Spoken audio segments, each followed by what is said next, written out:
coming. To call the meeting to order at 6:30. As typical, I'd just like to do a roll call to make sure that we have a quorum. And Pat, if you don't mind starting with you, just say who you are so we'll get it on. Pat Charamello, Colony Planning Council. Joe Coughlin, Town of Plymouth. Pine Dubois, Speaker of the House. Rich Grassi, House Minority Leader. John Flores, representing the governor. Kevin O'Reilly, Town of Plymouth, appointed by the Speaker. Sean Mullen, appointed by the Senate Minority Leader. Robert Jones, Health and Human Services. Tony Provenzano, member of the Plymouth Board of Selectmen, sitting in this evening for John Mahoney. Joe Lynch, Entergy. John Orenberg, Entergy. Dave Johnston, Mass DP, representing Secretary Matt Beaton. Jack Priest, Massachusetts Department of Public Health. Kurt Schwartz, MEMA. Dan Wolf, appointed by the Senate President. Thank you very much. We have a quorum, and just in case he was here, I jumped over by mistake. With that, the purpose of tonight's meeting is to hear from our friends at Entergy and Holtec, as well as CDI, SNL, to understand the recent announcement by Entergy of their intentions to sell the Pilgrim facility. It's a special meeting for those of you who have been regular attendees. You know that we didn't plan to meet in August. So I'd like to just get right into the information beforehand, but in conversations with many of you before the meeting, I'd like to ask Senator Wolf, because we're actually very lucky tonight. We have Senator Wolf here and Senator DiMacedo, the two authors of the legislation that created the NDCAP. So with that, Senator, if you wouldn't mind giving us a few introductory remarks and background.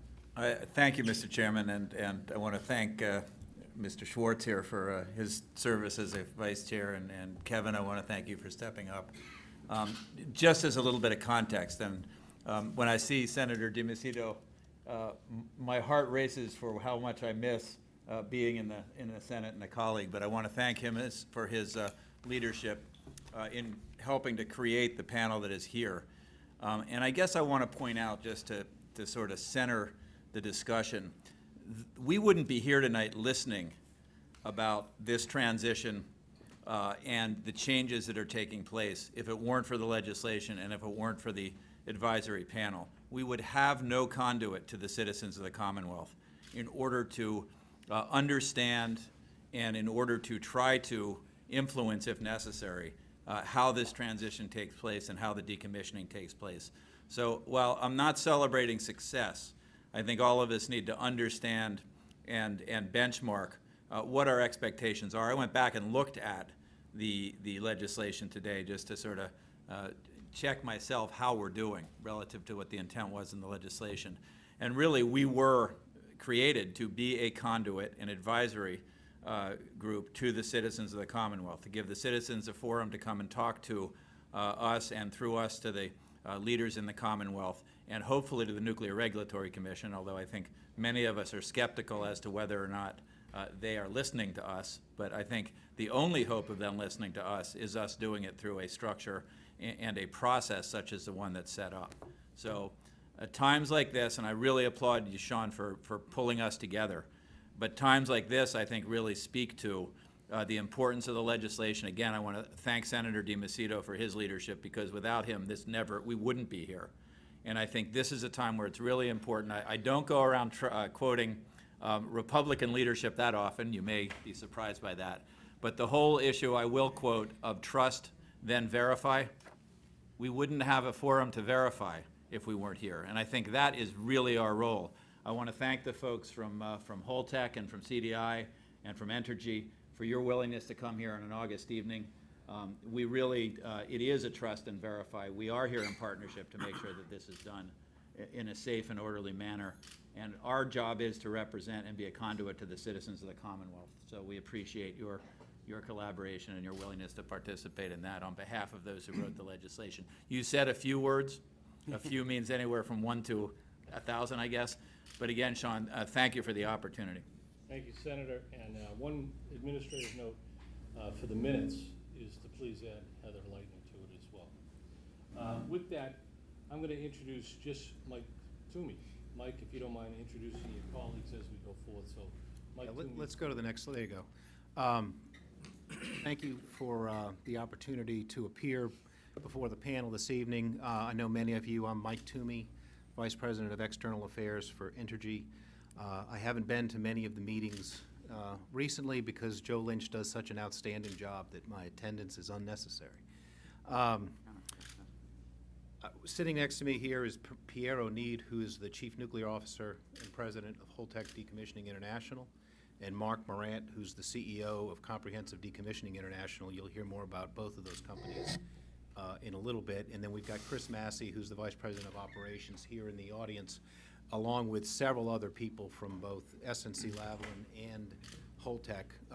It's an effort to try to have as many folks available to us here if there are questions that can be answered tonight rather than later. So as we announced on August 1st, Entergy plans to sell the Pilgrim Nuclear Power Station, as well as our Palisades nuclear plant in Michigan, to Holtec for safe, accelerated decommissioning. We're here tonight to introduce Holtec and its partner, SNC-Lavalin, to the community, to provide a general overview of their approach to decommissioning, and to continue the dialogue about this decommissioning project that started a year and a half ago. Pilgrim will close on or about June 1st, 2019.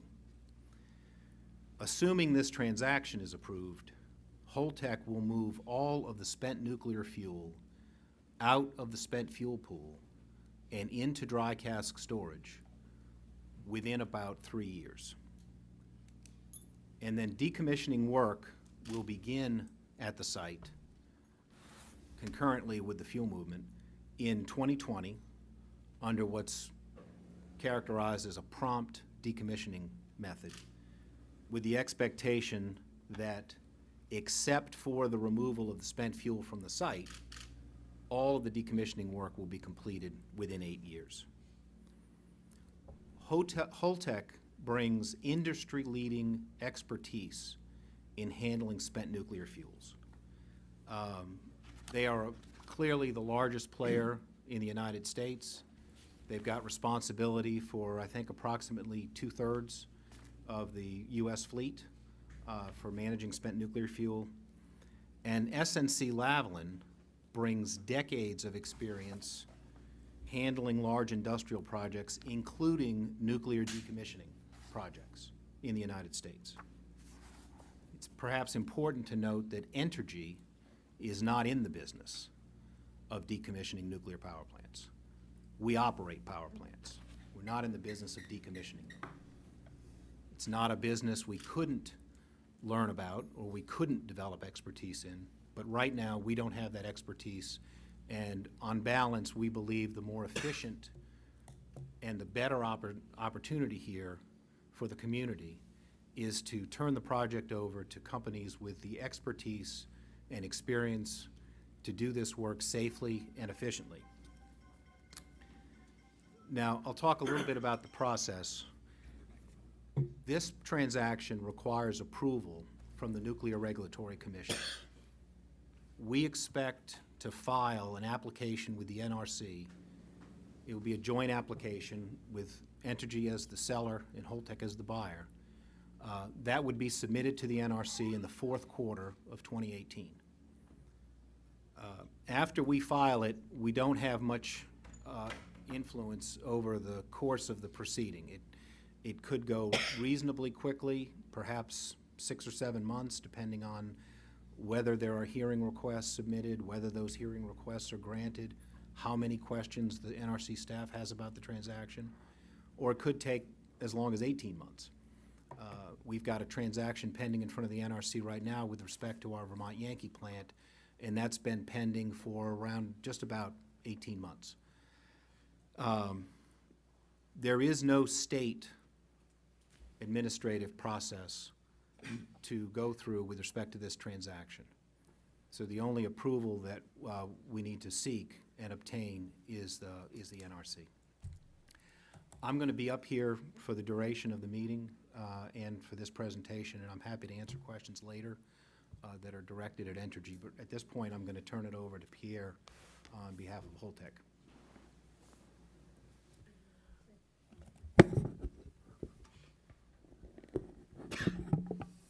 Thank you, Mike, and a big thank you to you all.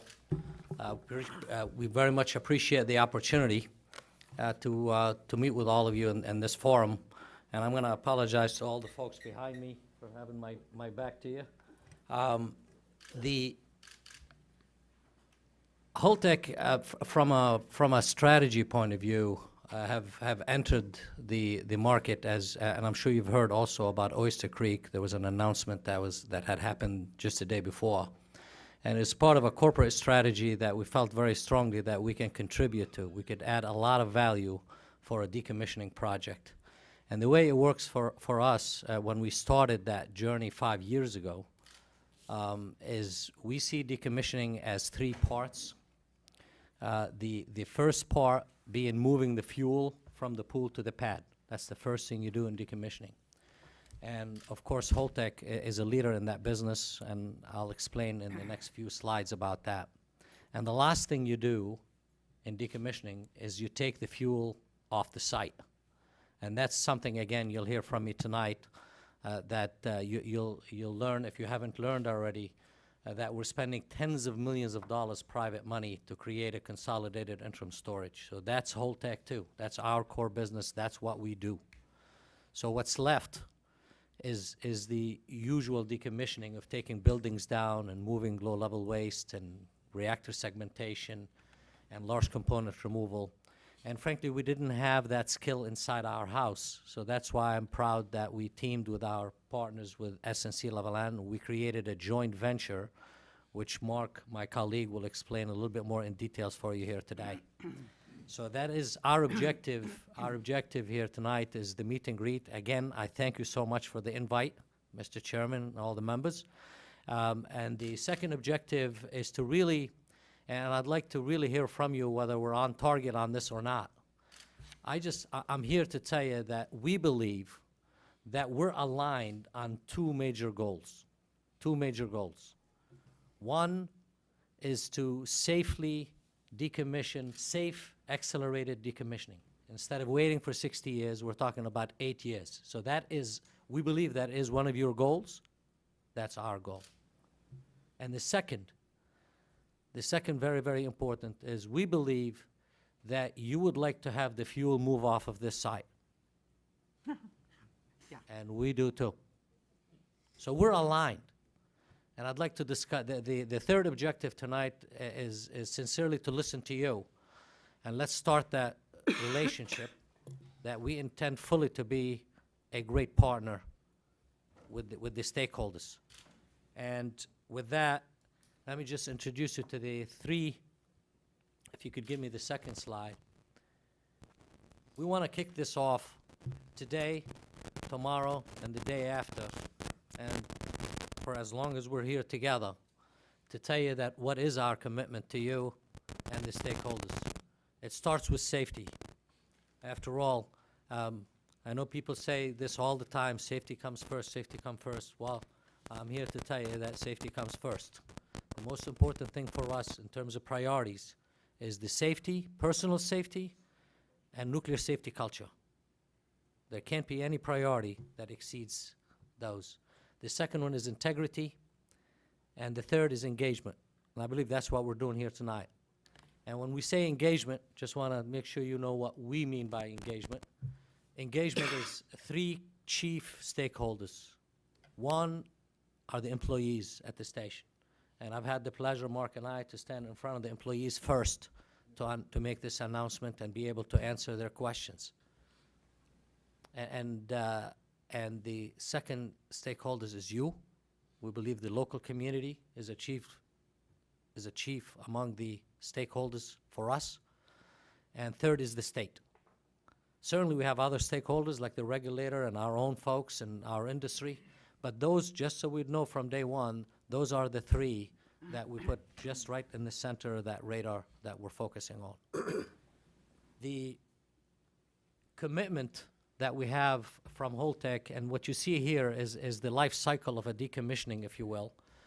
We are, if I was to start from the top left, the fuel cask vendor, and you'll find out in the next slides too our prowess, our market share, if you will, in the U.S. and in the globe. We also do the fuel transfer movement. This is all within Holtec family. We also, the D&D, the one you see in that right center, that's the Isfisi at Songs. We're there today. Matter of fact, we've loaded 29 out of 73. We're also, you see the consolidated interim storage mid-left. We're committed to the nuclear industry. We're committed to you.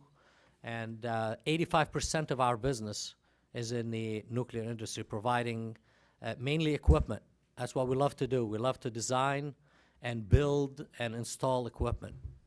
And if I was to describe Holtec in one word, that would have to be innovation. If you want to know who we are, what we do, it's all about innovation, finding solutions through innovative ideas and applying them. We have a very strong financial position, frankly enviable financial position. So as we get to know each other, certainly would be happy to share with you the financial position of the company as much as we can share. And the company today has over $6 billion in backlog. Some of our contracts are 30, 35 years. One of them has no sunset. Basically, the utility said, we want to make sure you're here with us for whenever, 10 years after we decide to shut the plant. So that could be in 80 years based on some of the nuclear units out there that are applying for life extension for 20, and now there's another 20. Pilgrim and Vermont Yankee, this is important because this is local to you. They are using our casks. So we're no stranger to Pilgrim. We're already there. They are using our cask system. We are resort to manage licensed and decommissioning activities. I can't tell you how excited we are that by God willing, by this time next year, or by actually earlier, hopefully, we would be adding 900 people to our 1,400 people force. 900 folks that could actually operate a nuclear plant. So it's the decommissioning piece that we're after, right? That we have, but the interesting skill that they bring to Holtec, we're excited about that. We are proposing to become to the NRC, and I say that, and I need to remind you, everything we say here tonight is contingent, obviously, on closing of the sale. So when we talk, we still recognize that we are in this process. We are not the owner. We are not the licensed operator until we close. What we propose is to be the licensed owner and the licensed operator. And lastly, again, I'll mention about the High Store. High is Holtec International, and Store is what we're proposing in terms of consolidated interim storage, a project that we also started 5 years ago, and it's well on its way, frankly. We've already applied to the NRC. The application is in. The NRC has already conducted public meetings on this project, and we're hopeful that this could have a license by 2020. By 2020, 2021, and could be operational by 2022, 2023. Next. One point to make before we move off that slide is I want to be clear on the terminology. This sale is contingent upon a number of things happening. One of the most important things is the plant has to be shut down and the reactor has to be permanently defueled. So in that second to last bullet point there, I just want to be clear, this is not a sale to Holtec for them to run the plant. In fact, the sale to them cannot take place until the plant has been permanently defueled. And that may have been evident to everyone, but I thought I should just take a stop right there before anyone got confused about what that term operator means. The sale to Holtec is only for the purpose of them to decommission the site. Thank you, Mike. And also, I just want to share with you that this is fairly, a lot of things are happening pretty fast. We were focused on, frankly, closing the purchase sales agreement. So there's a lot of things that we have not internally, we have not strategized on how to do certain things. So tonight, we're happy to answer any questions, but I'm sure some of them, bear with us. It'll be, we have not gotten there yet. Okay. Just to quickly, certainly that picture on the bottom is quite old, so but I like it, so we just keep it right there. What I want to talk to you is about my boss, my Dr. Singh. Not too many people can say my boss has 90 patents. And that's who Dr. Singh is. He's an entrepreneur, he's a philanthropist, he's a tremendous man. And we have, at Holtec, we have grown the past 15 years like at the rate of 16.67% a year, an unbelievable growth. I joined Dr. Singh. He had 50 engineers and 130 factory workers. And today we have 700 engineers and PhDs and scientists and 700 factory workers. We had 180,000 square feet of manufacturing. Today we have 1.4 million square feet of manufacturing. We have one in Ohio, one in Pennsylvania, and one in Camden, New Jersey, brand new facility, $312 million complex. So it's a very exciting company with superb workforce. And next, and while I'm at that, frankly, I would like to invite each and every one of you and all of you to come and visit us. And the closest one would be Camden, New Jersey. You really want to get to know, or because frankly, to get to know us, because frankly speaking, sincerely, there is no words that I could describe to you what we have, or even pictures. Then you come over to the facility. And Mr. Chairman, I harped for 3 years at our friends at SONG's community engagement panel, and finally they did. The chairman came with a few of his members of the CEP. And I believe if you call them, they will tell you they were quite pleased and they learned a lot. So I would like to extend that invitation to all of you here tonight. As you can see from this slide, Holtec worldwide dry storage presence. The most interesting part about that is not the fact that we're in South Korea and China and Mexico and Chernobyl and Brazil and Slovenia and Switzerland. The most important number in there is the 110. And if you examine that number, that's about a quarter of the world fleet operating nuclear plants. And if you say amenable, it's half the world. And the reason I say amenable, because frankly speaking, we don't get a single RFP from Russia, from Japan, or France, which is half the world fleet. So this is we're very proud of our people and our product.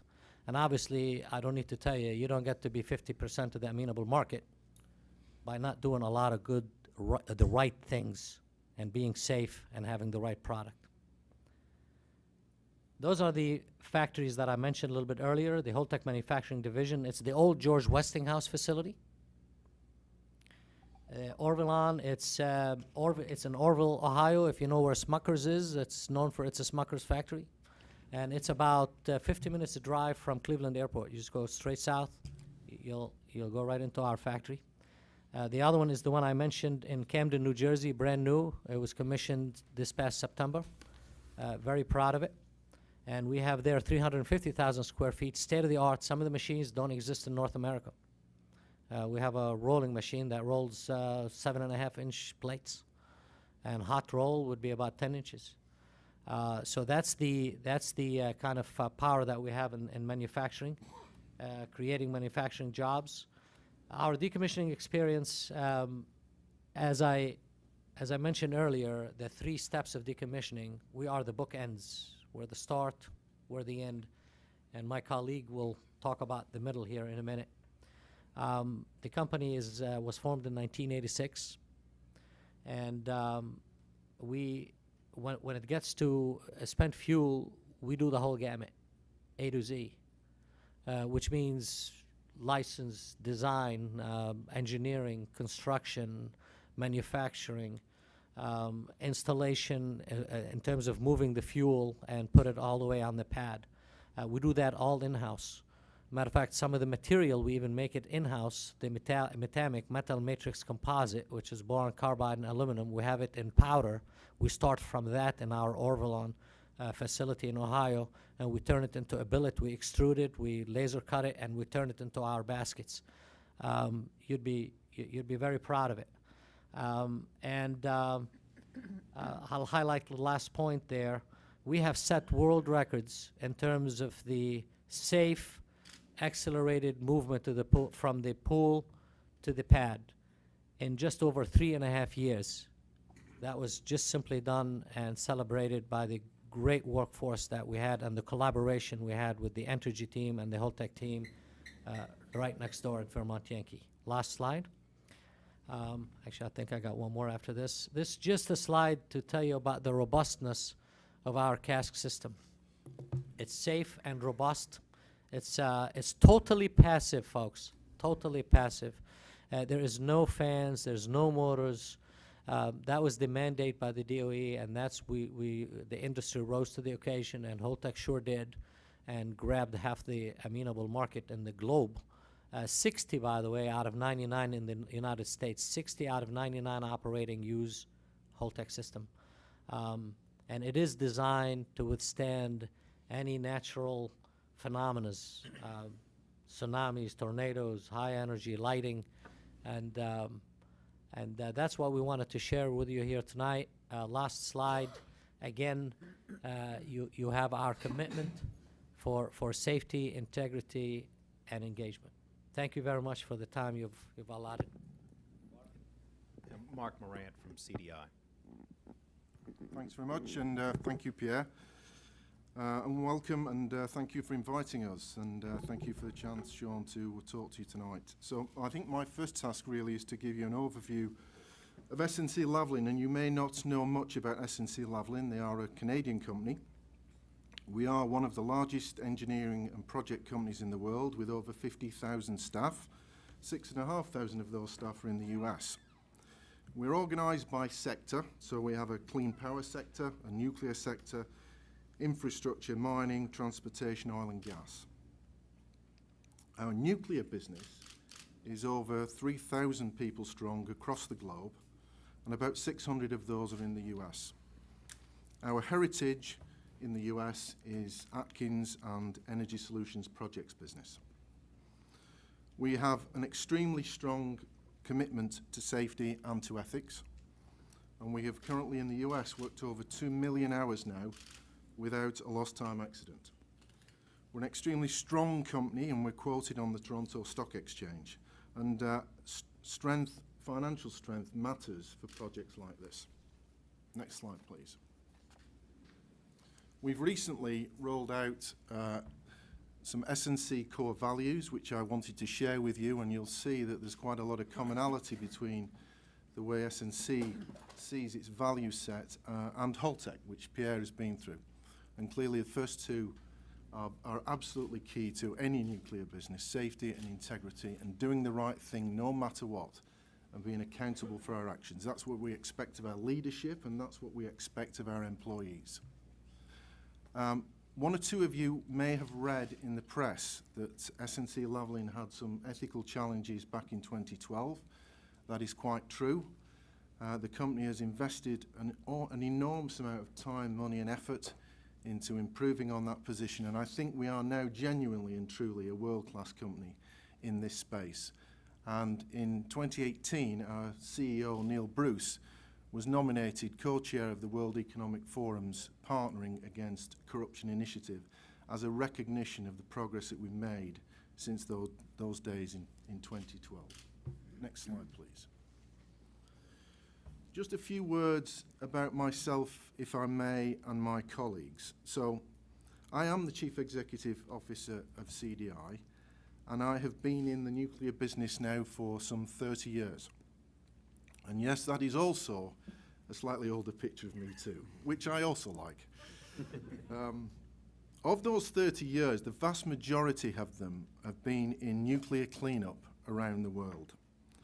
I am currently chairman of the Canadian Nuclear Laboratories Company in Canada at Chalk River. That is a major D&D program in that country, and we're also running nuclear labs and closing reactors up there. I am formerly the CEO of Magnox in the UK. Magnox was the first generation of nuclear reactors in the UK. My role was to run the company with 22 reactors in operating, defueling and decommissioning stages, and that was managing 10 sites across the UK. I was also responsible for running a number of the US nuclear waste sites and for the water cleanup at Fukushima, and I was involved in the Zion D&D decommissioning in Illinois in 2014-15. My colleague Chris Massey, who's sat in the audience, has a similar background to me, heavily involved in reactor cleanup, and he's joining me in CDI as well. And Amy, who is also in the audience, is here. She's our regional integrity head for SNC-Lavalin, and if there are any further questions from the panel or from the public on that particular issue, Amy will be very pleased to answer them and explain what we've done in more detail. So, one of the critical questions that I expect the panel and the public to want to know is, what is this decommissioning experience and how does it relate to Pilgrim? So, SNC has been involved in most of the flagship reactor cleanup jobs across the globe. Here are but a few of them, and I've focused many of those on the commercial world, but we're also very heavily involved, particularly in the US, with the Department of Energy cleanups from the Manhattan Project, in Hanford particularly, and in Savannah River and Oak Ridge. On the commercial side, I've talked a little bit about Zion. That was an accelerated prompt D&D project in Illinois. Energy Solutions took that job on in 2010. I was in the company at that time. That job is now nearly complete at 2018, on time and within budget.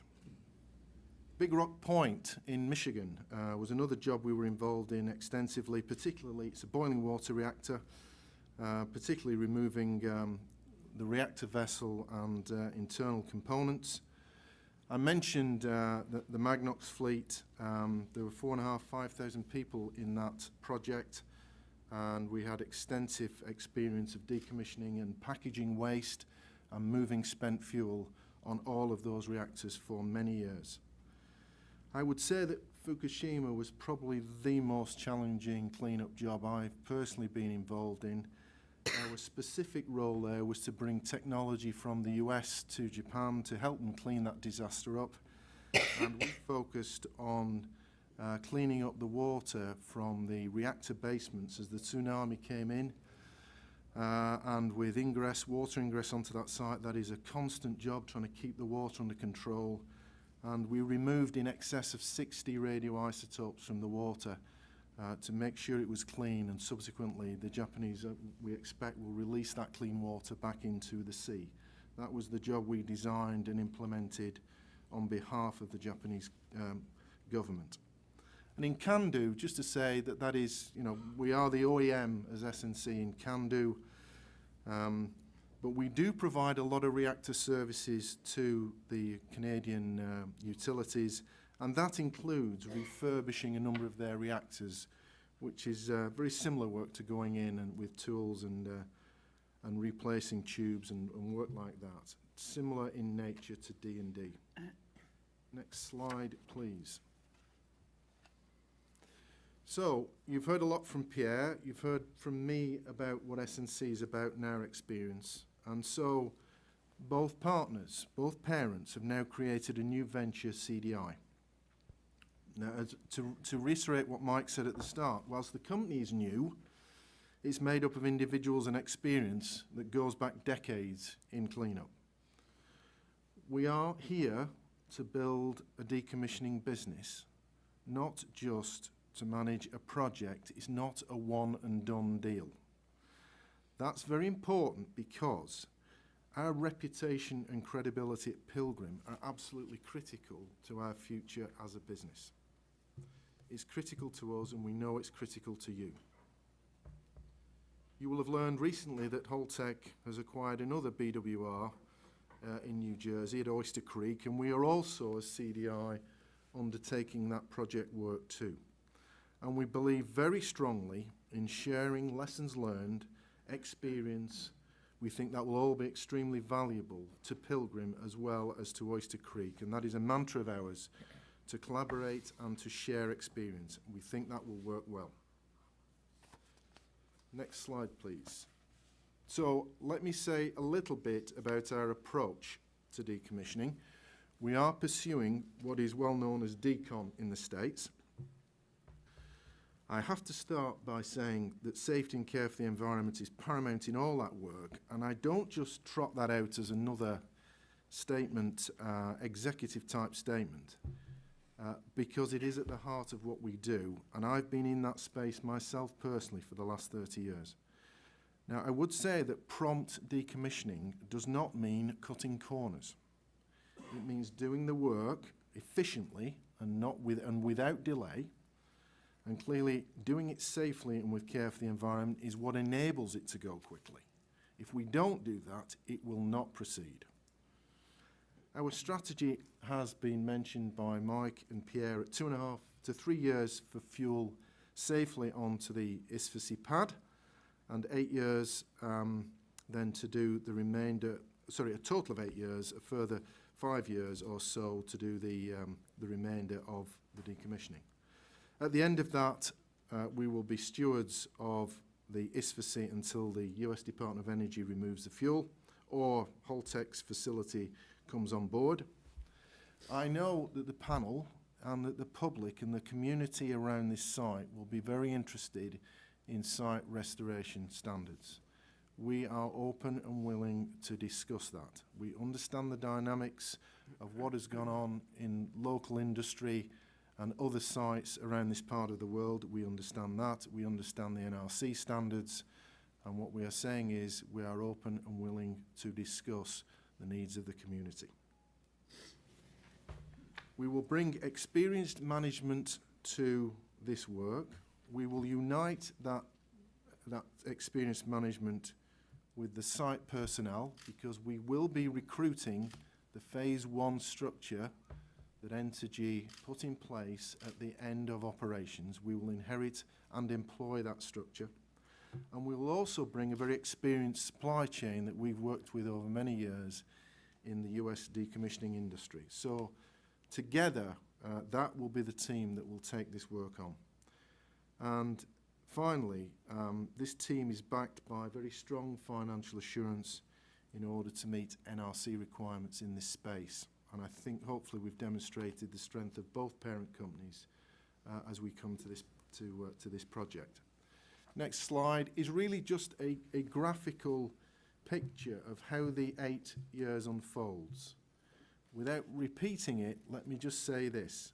The first phase of the work we classify as early risk reduction, and that is really two things, is the fuel removal, and it's taking the internal components, the highly radioactive components, internal to the reactors, removing them and putting them into casks on the ISFSI.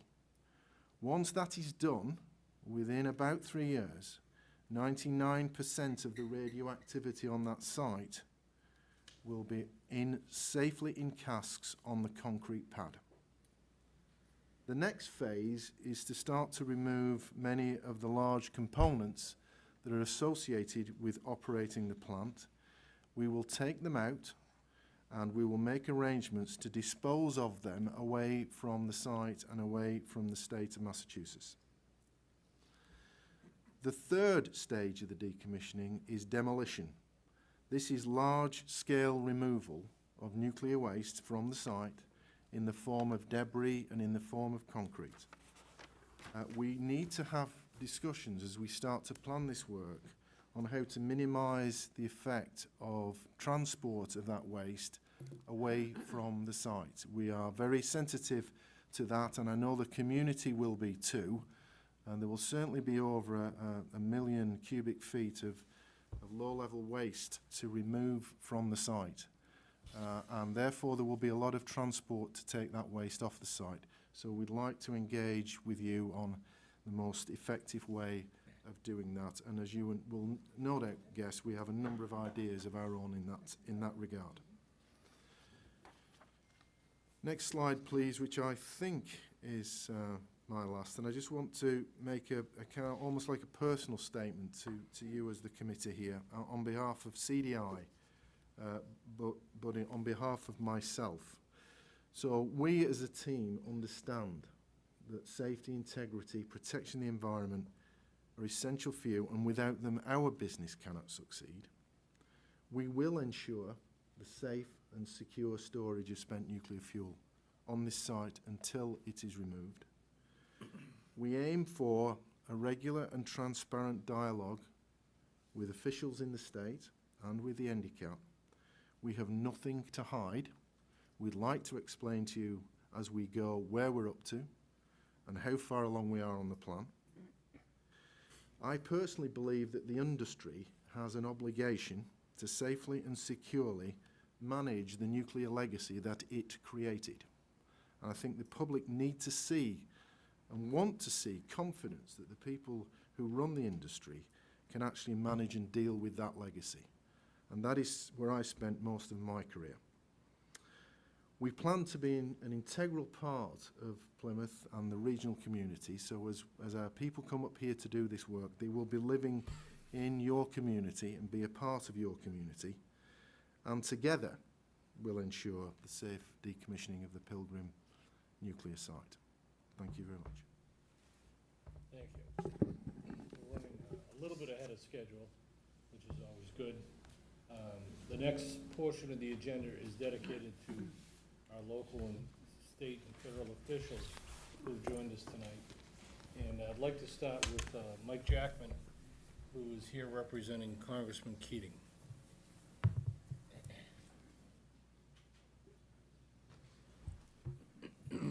Thank you, Mr. Chairman. I appreciate your indulgence in allowing me to appear on the Congressman's behalf. He apologizes for not being able to be here this evening. I had shared with you a letter that the Congressman had forwarded to the chair of the NRC after learning of the proposed sale, and I'm not going to, in the interest of time, I'm not going to read the whole letter, but if I can summarize the points that the Congressman wanted to pursue with the NRC, and some of it has been addressed tonight, but I think there's still a lot of questions that need to be asked and answered. The decommissioning of the site must proceed within a framework of safety and security. NRC must scrutinize this proposed deal closely and ascertain that the proponents have sufficient experience and capacity to complete decommissioning in a safe and secure manner. Mr. O'Neid, you described several projects that Holtec is undertaking, including the high store facility. That's a new project. Decommissioning is new for Holtec. So the proponents must demonstrate capacity to manage multiple complex projects simultaneously, specifically the interim waste storage facility. Given the aggressive timeline for waste transfer, the proponents must have comprehensive plans to safeguard the physical and electronic security of the facility. The new licensee must observe the highest level of cybersecurity standards possible. So we know NRC made decisions to, I won't say overlook, but to not hold the standards of cybersecurity specifically to the current operator recently, something that Congressman Keating has objected to. The big question is the Decommissioning Trust Fund. We heard a lot about the financial stability of the proponents. Consistently reporting of the Decommissioning Trust Fund has showed that there are serious questions as to whether the amounts in that fund were sufficient to complete the extended decommissioning of a safe store. And I think the NRC has to really look into whether there'll be sufficient funds to complete a more aggressive decommissioning that's been proposed here this evening.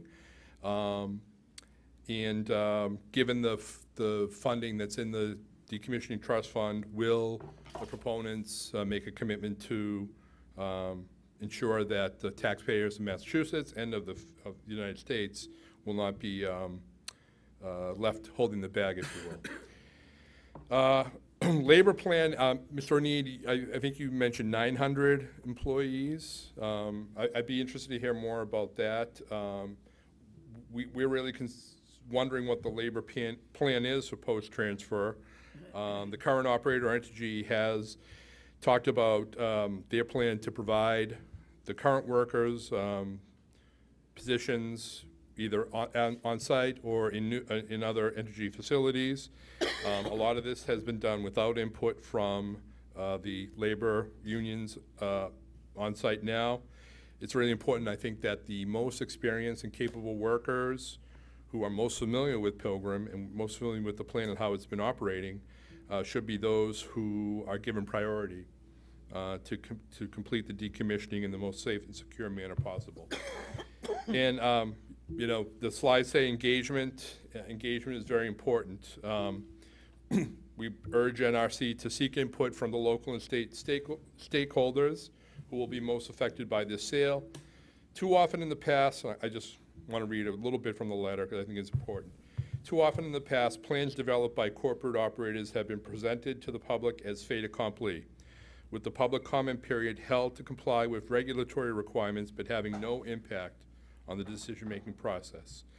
The Congressman went on to applaud the panel, the Massachusetts Nuclear Decommissioning Citizen Advisory Panel, recommendation for an interagency working group within the executive branch of the state to monitor pre- and post-shutdown decommissioning and to coordinate state agencies' responses to activities that fall under state jurisdiction. Such a working group would be well positioned to assert the Commonwealth's interest in a meaningful discussion of how decommissioning will impact our local communities. Those are just some of the concerns. I think hearing tonight, I think there might even be more questions that, and I do want to say, Mr. Toomey, you referred to the possibility of a public hearing. NRC tells us that the initial proposal will go through what they call an acceptance review, just to ensure that the application meets the minimum standards, sufficient information to the technical review to begin. And once the NRC publishes acceptance of the application, not approval, but acceptance, that's when the comment period begins. And it's only a 30-day comment period. And it's a 20-day trigger. It triggers the 20-day period for a public hearing to be requested. I can assure you there will be a public hearing requested. And I know in the Vermont Yankee case, Entergy and North Star submitted a joint application, and we had just had questions about will the questions be just for Entergy or will be for the proponents as well. And if it's a joint application, then obviously the information that the NRC will be seeking will be from the current operator and the proponents as well. Just basically thank you for the opportunity to express our concerns. Again, some information shared tonight, but I think we still have a lot of questions that need to be answered. And as a public comment period with the NRC transpires, we'll have the opportunity to do that. Thank you. Thank you, Michael, and please extend our gratitude to the Congressman. Just one point, Mike, and I guess Joe, if you could make sure that we receive electronic versions.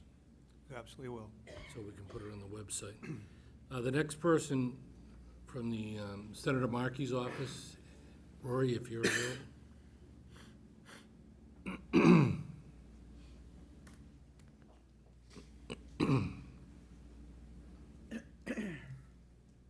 Hi there.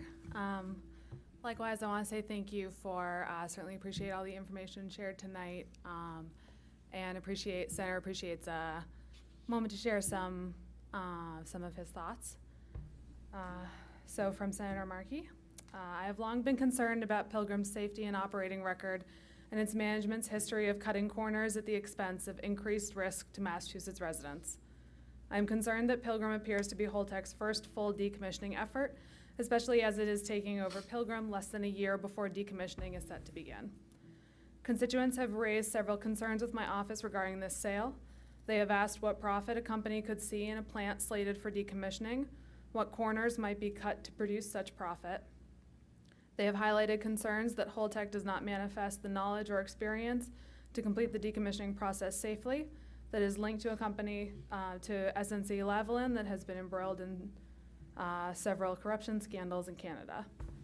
As a federal regulatory body overseeing both proposed sale and the decommissioning process, we all look to the NRC's review of this sale and Holtec's proposed decommissioning process with the utmost of care and caution. The safety of Massachusetts residents depends on this. Yet even if Pilgrim were to be sold to a perfect company with a crystal clean record and a wealth of experience with decommissioning plants, we would be remiss if we overlooked at this time the fact that there are glaring issues with the NRC's proposed decommissioning rule. No matter who owns Pilgrim, there are manifold issues and safety pitfalls in the proposed decommissioning rule, which jeopardize this extremely important and delicate process.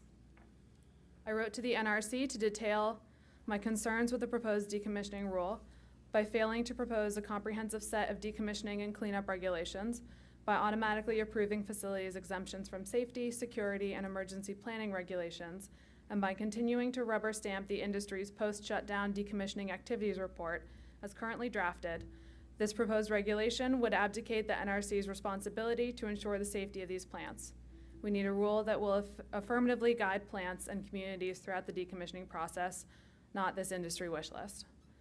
I will continue to advocate for strong revisions to the NRC's proposed decommissioning rule, and I will be watching this sale closely. No matter who owns Pilgrim, I will work to ensure that no corner will be cut and no cost spared in ensuring the safety of the residents of Massachusetts. Thank you. Thank you, Maureen. Thank you, Senator Forrest. Jessica Wong will speak on behalf of Senator Warren. I guess it's not Jessica.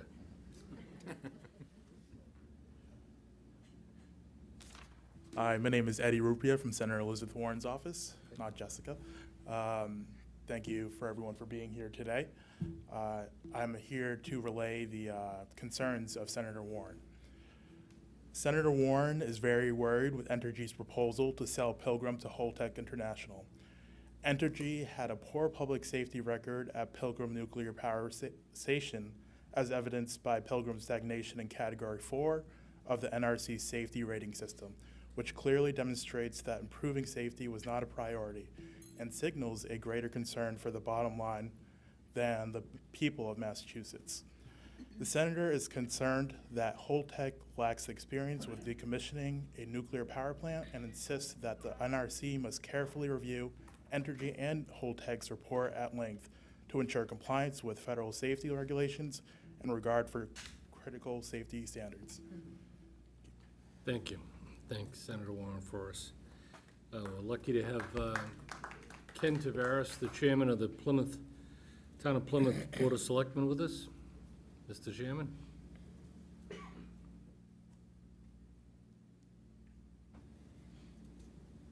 Thank you, Mr. Chairman. Good evening.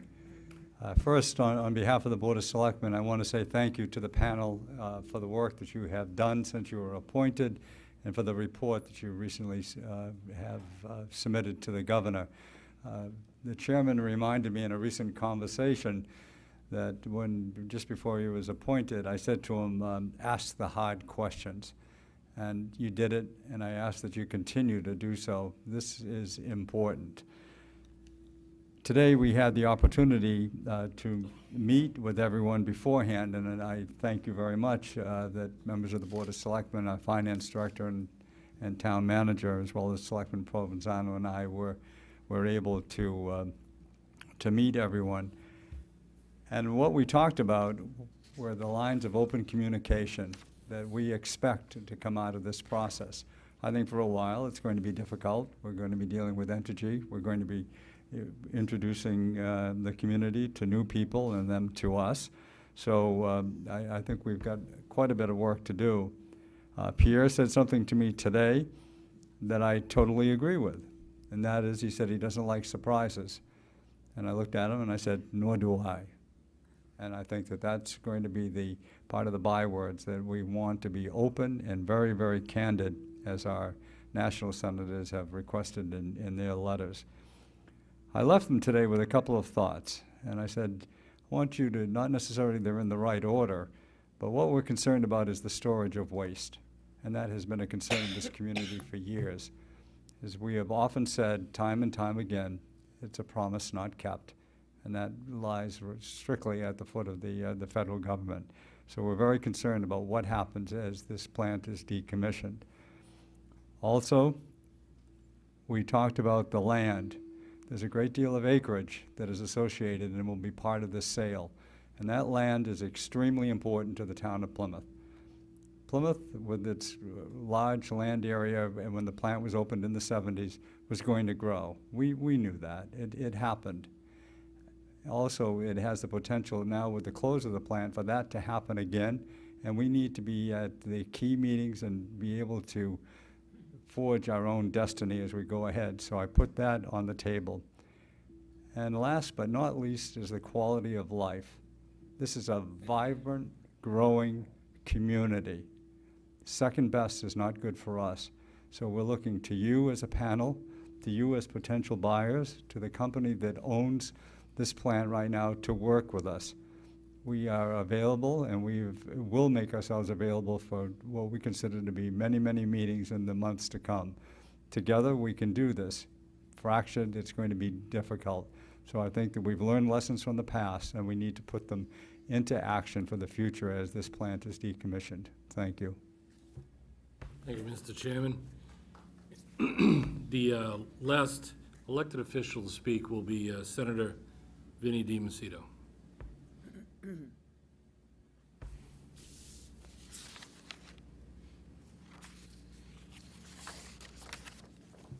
Thank you, Mr. Chairman, and through you to this panel. I first just want to again take the opportunity to thank this panel for all your work you've done over the last year or so, spending time understanding the importance of what's going to be happening in regards to decommissioning. This is an incredibly serious issue, and you have all taken it very seriously. You've spent the time, and you have put the Commonwealth of Massachusetts in a much, much better position than it otherwise would have been if it were not for your involvement and understanding. Just to mention that, you know, your recommendations, as I know many of you know, that we were able to secure $100,000 to create the interagency working group under Secretary Beaton, that will bring the expertise of the different agencies that will be dealing with this into a position where they can better assist us in dealing with what we're about to undertake with the decommissioning and possibly the sale of this plant. But as my good friend from the Cape mentioned, you know, we are in a position where we certainly love the concept of prompt decommissioning. I think Dan and I, we talked about that all the time. One of the major goals is to have prompt decommissioning. We were concerned about safe store. We were concerned about 60 years of those spent fuel rods sitting in a spent fuel pool. And so to hear the prompt decommissioning, that's certainly something that I'm interested in and supportive of. I would love to see it. Is that going to be in writing? I think that's a question that we would have is this, we'll say this and then all of a sudden, and I'm not questioning you, but these are the things that I would ask, is that we can talk about prompt decommissioning, but how do we know that that would in fact actually happen? I think that's a really important aspect of it. There's as the chairman talked about the 1,500 acres and what's going to be happening with the 1,500 acres. How is that going to be, or 1,600 acres? What will in fact happen with that? You know, there's a whole host of questions that I have, but clearly the goal and the hope was always to, and Dan and I, we talked a lot about this, is if those spent fuel rods get into casks, where are those casks going to be located? That's a big question that a lot of people had in regards to location of where those spent fuel rods were going to be sitting. Where they're at now, are they going to be at higher elevations? There's been a lot of concerns about the elevation of where those dry casks. And then when they're transported, if in fact this hope of moving them to New Mexico, they are transported, how does that happen? Do they then move from the casks that are there today into different casks, or are they the casks that are there that will be transporting these off? Again, a lot of different questions that we have. You know, as nothing makes me more excited than to hear Dan Wolf quote Ronald Reagan: "Trust but verify." Never again. Never again. I'm just kidding. But it is, you know, these are the things that I know that we're talking about and thinking about, and the fact that you're doing this and asking these questions and giving us in the public a better understanding of the questions that we need to ask, that we make sure that we're protected, because this is a really, really big deal. And whatever is going to happen here, if this is a successful venture, our livelihoods depend on it. This community depends on it. It's a very serious issue. This is America's hometown, and a lot of people are watching, and we want it to be safe. And this is, you know, nuclear power has done, you know, some good things in the world, and it's done some bad things. And we're really concerned about the bad things in regards to how this community is affected. We're hoping that everything goes as you've painted, because certainly that sounds good. But I do believe that on behalf of the delegation, and I just want to take this opportunity, I apologize because the entire delegation asked me if I could come speak on their behalf. Senator Sear, Senator O'Connor, Representative Peake, Representative Whalen, Crocker, Hunt, Vieira, Muratori, Cutler, and Fernandez are people that we've all worked together with to try to, create this panel, work together to get the funding for the interagency working group. And they all appreciate as well your efforts. So with that, thank you. I'm sorry I went on a little bit long, but this is, to me, probably one of the most important things that we've been dealing with in this region, and you all have just been just phenomenal. And I'm incredibly grateful on behalf of the town of Plymouth, this region, and the Commonwealth of Massachusetts. Thank you very much. Thank you, Senator. Thank you. We're going to go to, yes, Senator. We're going to have a discussion now? Oh, yeah. So I just, Yep. The next agenda item is to go to the panel's question and answer, but before we did it, first I want to thank, on behalf of all of us on the panel, the elected officials that took the time to come, and your thoughtfulness and your remarks. Second is to thank Entergy and Holtec and CDI for being here and giving us this information to start the dialogue. Before I open it up to the comments and questions from the panel members, I just want to give you a personal opinion on it. As the Senator just said, on the surface, this sounds wonderful, but there's a lot of details. And to your point, Pierre, that we have your commitment that it will be an open dialogue. And for me, and it'll be my first question, as the Chairman of the Selectmen said, we're going to add some tough questions. And one of them is, do you still plan Entergy and the new partnership into entering into a written, comprehensive agreement with the Commonwealth, although as I noted you said, Michael, it's not necessary under the NRC rules, do you still plan on entering into a written, comprehensive agreement with the Commonwealth that will address all of these concerns, again, in writing, so that we can all be comfortable going forward that the promise actually works out to be the plan? So the first question. Well, thank you, Sean. Let me say this. The more we've talked about this concept of a comprehensive MOU, the more complicated it is because of the question of jurisdiction. With whom would such an agreement be signed?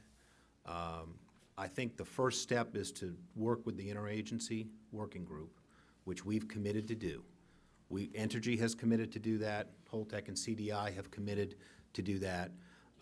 And then we need to determine how such an agreement could be reached. It may be that multiple agreements, because there's a really long list of things that people want addressed.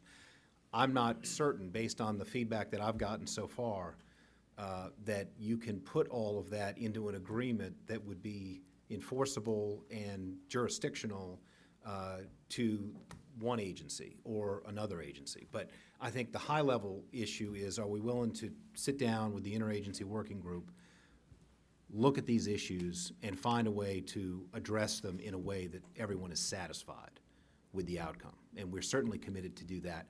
I can't promise you that it'll be one MOU signed by 17 different parties, because I'm not sure that that platform exists. We did that in Vermont because we went through a state administrative hearing process in which the Department of Public Service, the Agency of Natural Resources, the Attorney General's office, and Entergy and North Star and numerous other interveners were all parties to that proceeding. We were able to execute an agreement in that case that is then submitted to the Vermont PUC for approval. We don't have that platform in Massachusetts. We are willing to have the conversations, and we are willing to address these issues. I'm reasonably confident that all of the legitimate issues that people have can be addressed in a way that people will be satisfied with. With that, we'll begin to take questions from the panel, and I think, would you like to go first, Senator? Yeah, I hardly know where to begin to voice my concern for what I'm hearing. Yep. And to say that I'm concerned would be an understatement. And I'm going to just because the folks up here might not know, I am an aviation CEO and I'm a safety expert. I'm the accountable executive at our airline that maintains safety. What we need to hear, and unfortunately I think it's going to require that the panel become somewhat sophisticated in understanding risk management systems and programs, and understanding safety management systems, and understanding safety, and understand one of the scariest things I heard was the growth plan. The FAA and the DOT require that if our airline is going to grow more than 10% in any given year, that we almost have to go through a recertification. And when I hear that we're going to go from, we're going to bring on 900 employees on top of, I don't know what the number is, I get so concerned about what the standards and quality of the training and safety assurance is going to be. I could go on and on. I mean, I've got a list I run out of paper, and it's not, we're not going to do that tonight. But this amps up my concern that the interagency working group come together quickly, that it hire safety experts, not from the nuclear industry, because frankly, the lessons learned in my industry were learned hard, and they were lessons learned through accidents and through really unfortunate and miserable incidents that happened. We don't have the benefit, I say with quotes around it, in the nuclear industry. So we're going to have to transfer knowledge about safety and risk management from other industries that have demonstrated safety and apply them to what you're doing. But the growth makes me nervous. The joint venture nature of this makes me nervous. Because when joint ventures happen, responsibilities and accountability become unclear. Liability becomes unclear. I don't know whether through this transaction Entergy is maintaining liability or not. I don't know tonight. I'm sure we will know by the end.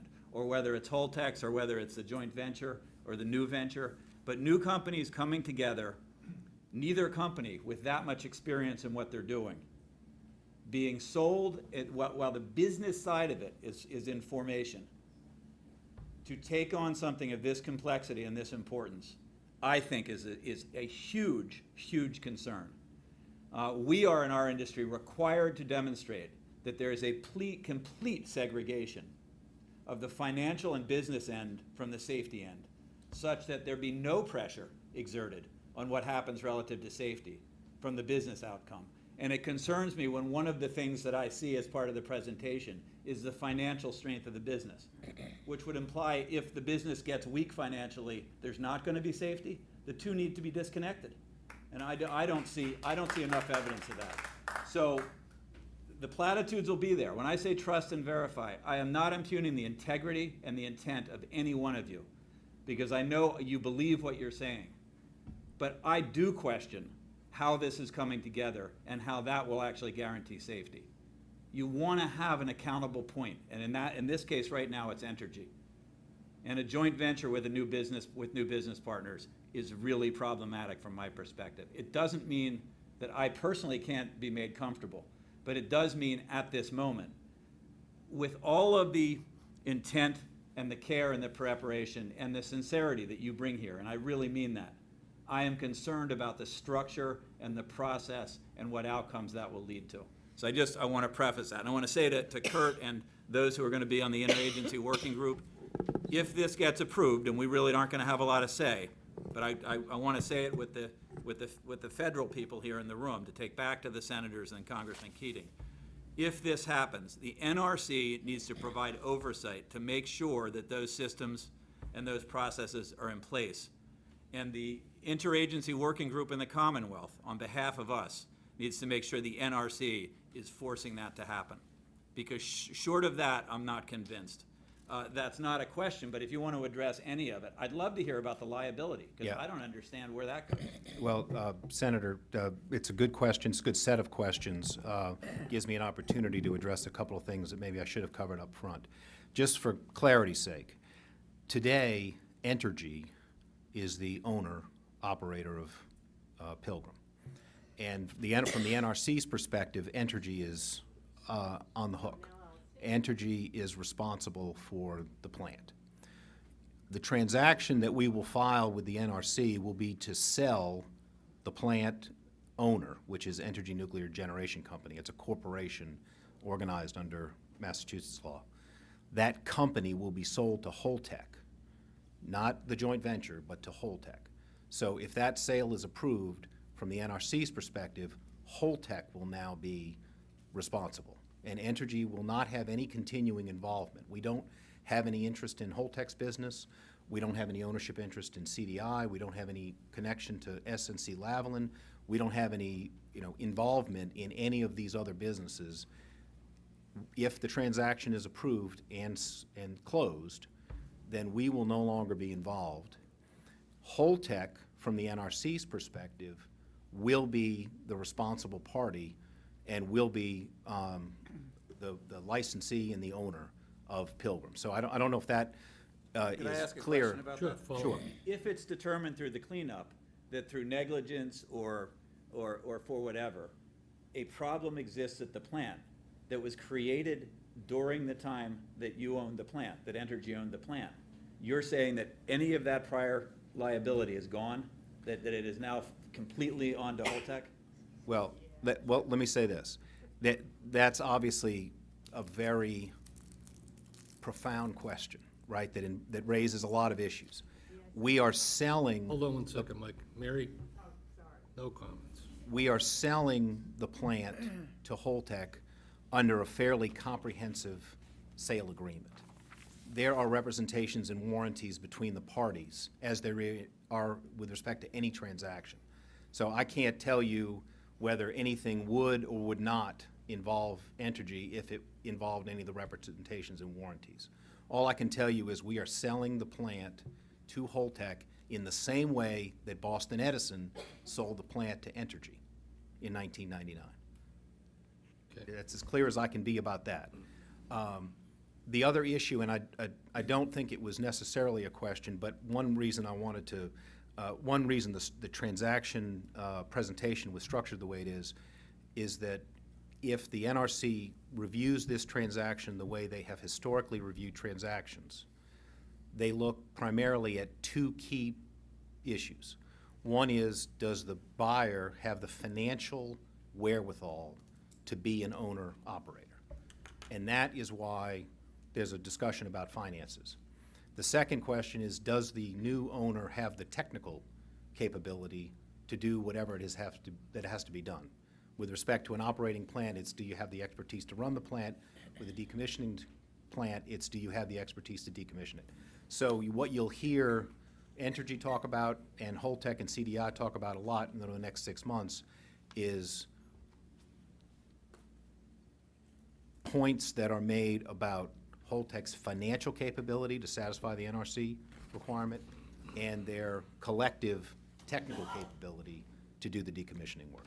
So that is the reason that those issues are addressed in the presentation. Thank you, Michael. Let's get a few more questions. Okay, sure. Any questions from this side? Joseph? If the sale is approved by the NRC, what are the plans by Holtec once you take over to submit a new PSDAR to NRC?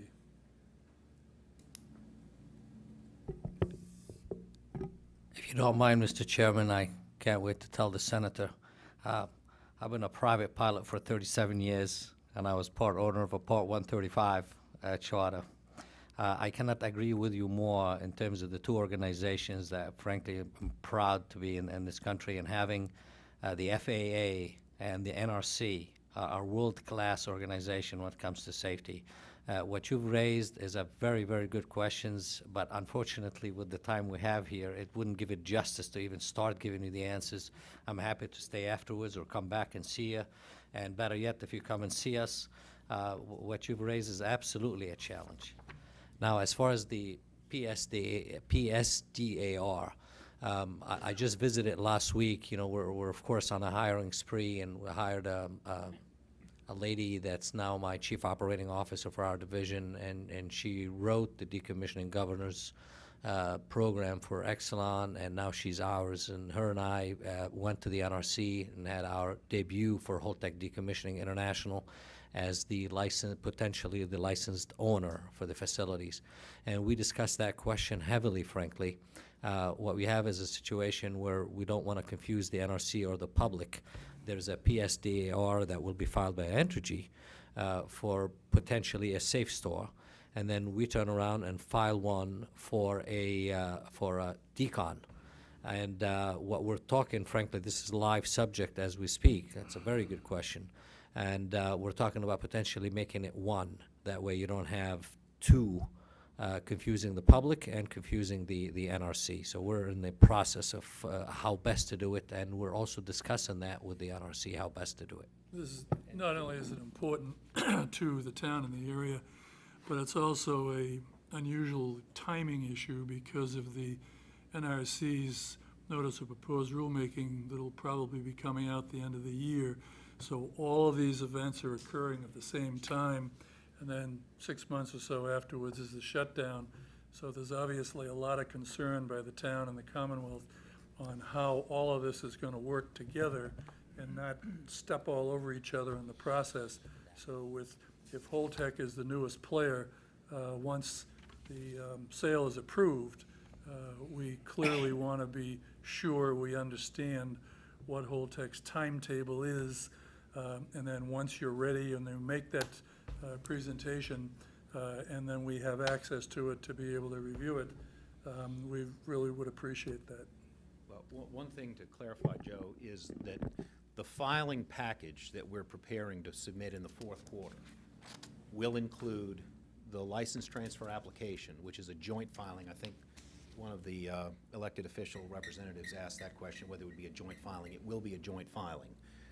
That joint filing will include the license transfer application and a PSDAR in this fourth quarter. So it will be submitted before the sale is reviewed by the NRC. It will actually be filed at the beginning of the review process. And what Pierre was talking about is there will at least be a PSDAR. For those who are not familiar, it's a post-shutdown decommissioning activities report. There will at least be one of those filed that reflects Holtec's prompt decommissioning. That's the commitment that will be filed. What we're having a conversation is whether Entergy needs to also file sort of, I guess I'd call it a conditional PSDAR that would be effective in the event that the transaction were not approved. And we have not indicated yet whether that would include a safe store assumption. It will include whatever it includes, and that will be available when it's filed.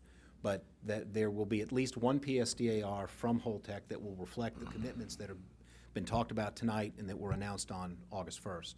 There may be some other material. That will also include a decommissioning cost estimate, an irradiated fuel management plan, and a number of other documents. So all of that will be front-loaded in the process. So the public, the members of the panel, et cetera, will see all that at the beginning of the NRC process, not after it's over or while it's, well underway. Richard? Sure. Thank you very much. I don't know if the microphone works or not. I think I'm loud enough. Thank you very much for your presentation. It was very informative, and I'm rather emboldened by hearing all your plans right now. The concern that I have is we're talking about Oyster Creek, Palisades, and Pilgrim. And the way things are going right now, it looks like Oyster Creek is going to start in October, coming up of 2018, Pilgrim in June or July of 2019, and I'm not sure about Palisades, whether that's going to be before or after Pilgrim. My question is this. That means you'll have 3 major power plants, nuclear power plants, in decommissioning at the same time. What do you anticipate will be the biggest challenges to managing those decommissioning activities, number one? And number two, Do you anticipate with the current trust fund at approximately 1.1 billion for Pilgrim, that that's sufficient monies to carry out the plans that you, accelerated plans that you propose?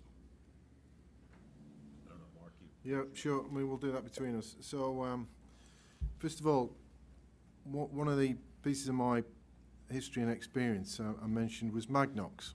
And at Magnox, we actually ran 10 nuclear sites in operations and decommissioning at the same time. So let me just give you some assurance that this is all possible. You know, we can do it safely, we know how to do it, and we've done it before. And indeed, having more than one plant often gives you several benefits because you can rotate people and skills around those plants. You can schedule the work to train people and then move them from one plant to another. There are lots of benefits actually for having more than one plant, and also this opportunity to learn from issues as you find them on one plant. You can transfer those skills and learning to another. So I know it sounds like it's a lot of work, and yes it is, but it's all manageable and it's been done before, and we have done it before.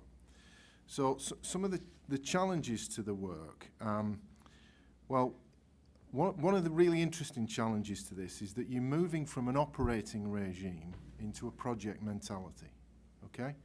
But you've also got to retain the discipline of all the safety and security issues that you manage as an operating plant, because you've still got fuel pools to manage and the rest. So you've got an operating regime and a project environment. So we will be bringing a lot of people on from the Pilgrim site into the company. And that's part of the 900 actually, all trained people from the plant at the moment. So getting that transition done and getting a drumbeat to the project is one of the primary challenges of picking this work up. And then really getting the waste plan together and getting that scheduled and getting a transport regime worked out, getting the supply chain in effectively to manage that side of the business, that's also one of the key challenges from doing it. So there are a number of things to grip, but we've been there before. It's not our first rodeo. And your final question was around acceleration. Around the trust fund, sir. Whether there's sufficient money in the trust fund to accommodate the prompt decommissioning.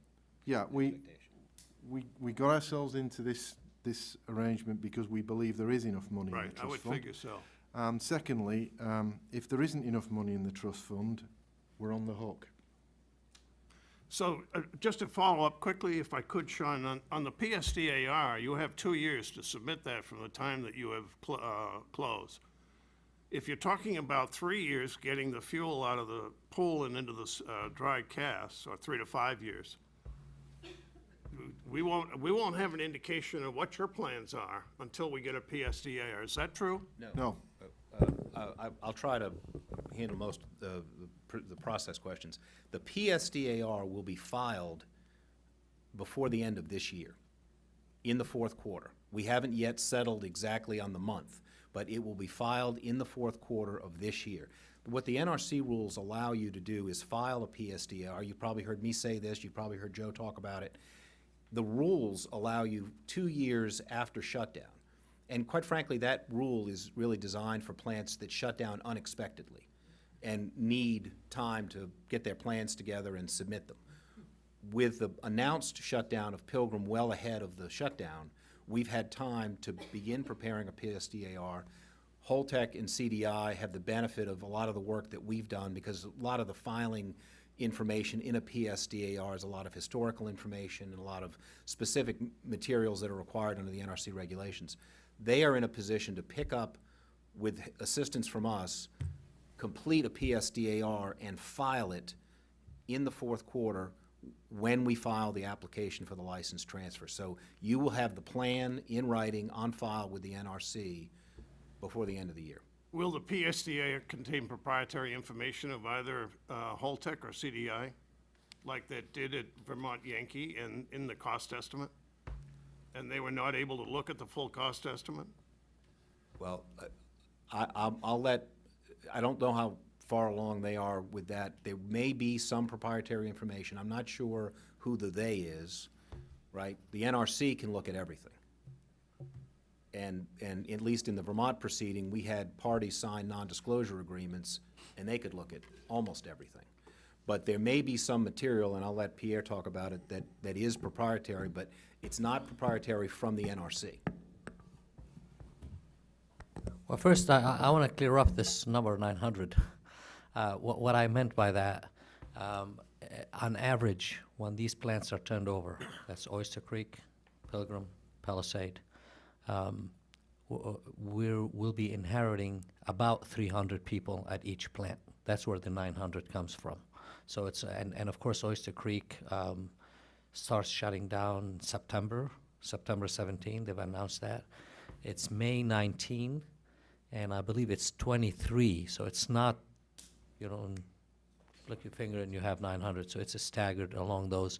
And I do want to also share with you that it is so true that the fleets, actually it gets easier, believe it or not. You know, I'm one of 8 kids, Richard, and I'll bet you, you will agree, it got a lot easier for my parents after the 3rd and 4th kids. Yeah, in a wild way, if you will, it is easier as you grow. So, but we do recognize the challenge. That's why we're building a fleet model today. Please don't be surprised if we announce another unit. So that is our vision to go, but we're going to do it methodically. And again, I welcome a special session on this where we could demonstrate to you as all the safety things that we're putting in place so we don't get the cart before the horse. So, because frankly, the worst thing we could do is have an issue, a safety issue. Because that means now it's on your fleet, not just on one unit. The issue of the... Whether there'll be any confidential information. Yes. Well, I could tell you that please bear with us. Everything we do, we've got competition. So this confidential information is a lot of times when we ask the NRC to redact certain information, 99.99%, if not 100, I just don't want to say 100, so some lawyer jumps all over me. It's because there's confidential information that we, frankly, those units that we just acquired, fierce competition, all 3 of them. That wasn't just one overnight. So that's really the reason. Now, if the panel wants to see certain information, look, as much as we could possibly do that, we can't send you an email because you know how easy that is, that could be intercepted. But if you want to see it, we'll come over to you or you come over to us and we'll show you some of the information that you would like to see. Kevin? Thank you, Mr. Chairman, and thank you all for coming on such short notice. We do appreciate it. Just a quick comment and a quick question. I'm concerned, what I hear is the lack of commitment to putting promises in writing through an MOU or some other written document. I think a platform does exist through the interagency working group, and if that's not sufficient, then I would look to our elected officials and the governor to come up with a platform that does work, because I think putting promises in writing is going to be important to this community. And on the community side, and I am pleased to see the pledge that was in your presentation to work with the community. And I just ask, maybe you know this right now, maybe you don't, but who'll be leading your local team here? I don't assume that you gentlemen will be coming to all of our meetings in the future, and when do you expect to be on the ground? You know, well, we'll start with the last question. I'd like for Chris Massey and Russ Miller to stand up behind me here. The gentleman on my right is Chris Massey. He's the designated right now project director. And Russ, if you could, Russ, if you could just mention a couple of words about yourself and your background. He lives about an hour away, by the way. I do. I live in Westport. You come up to the mic. Yeah, up here to the mic.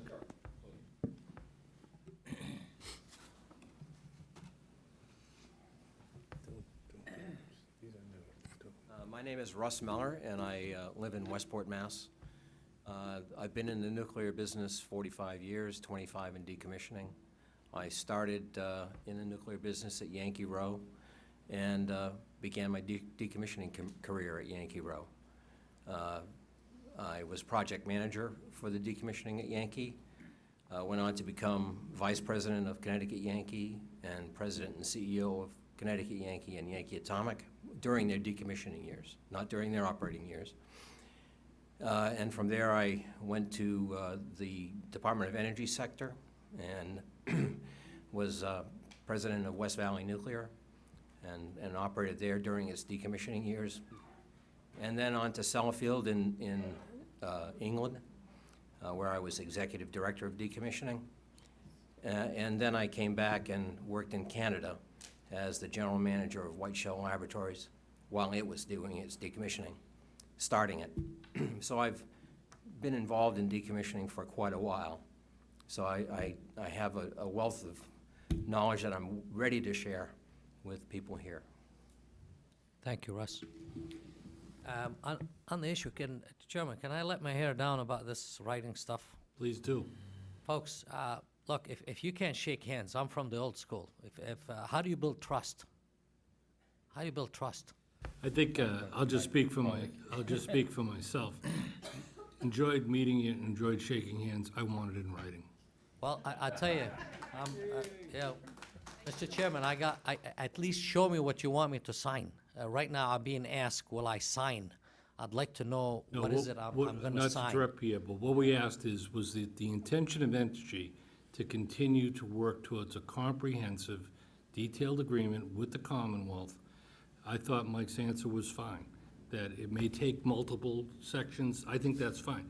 All I was looking for personally, I can't speak for my colleagues, is that the commitment is still there, not only from Entergy, but from the partnership, that you will, before this ever starts, enter into a comprehensive, detailed agreement. We may not agree on everything. We understand that. But that it'll be in writing, we'll shake hands on it, and it'll be a good deal for everybody involved. And just to respond, there's no reluctance to sign things, right? We sign things all the time. What I'm trying to set the expectation is that given the various parties who have different interests and different jurisdiction, I am not confident that there is a single comprehensive MOU that can be signed to address everybody's concerns. You know, we have concerns from the town about certain issues. We have concerns from, and I say the town, I mean the town of Plymouth, we have concerns. We have concerns from surrounding towns about emergency planning funding. We have concerns from the Department of Health about standards. And at least the advice that I've been given so far from lawyers is that there doesn't seem to be an easy way to have a single agreement that addresses all those concerns that would be appropriate for any agency to sign and enforce. And so my caveat to you is simply that to the extent that the public is looking, to go to your website someday and see a comprehensive MOU, I'm not sure there will ever be one. But there will be agreements, if they can be reached, on a number of topics with a number of different parties. That's all I was trying to convey. I understood. Any questions? Jack? Oh, I'm sorry, I'll come back, John. Jack, we'll go around and mix it up. So, specifics on memos of understanding and commitments and for CDI and Holtec, Entergy and the Department of Public Health have been in discussions regarding cleanup standards, which I'm sure you'll agree will be an important part of a PSDAR. So in April of 2018, the Department of Public Health sent a letter to Entergy explaining our position on radiological cleanup standards. How can we say that we can't develop an agreement and have that agreed to if that's an important part of a PSDAR, which you anticipate submitting in fourth quarter of this year?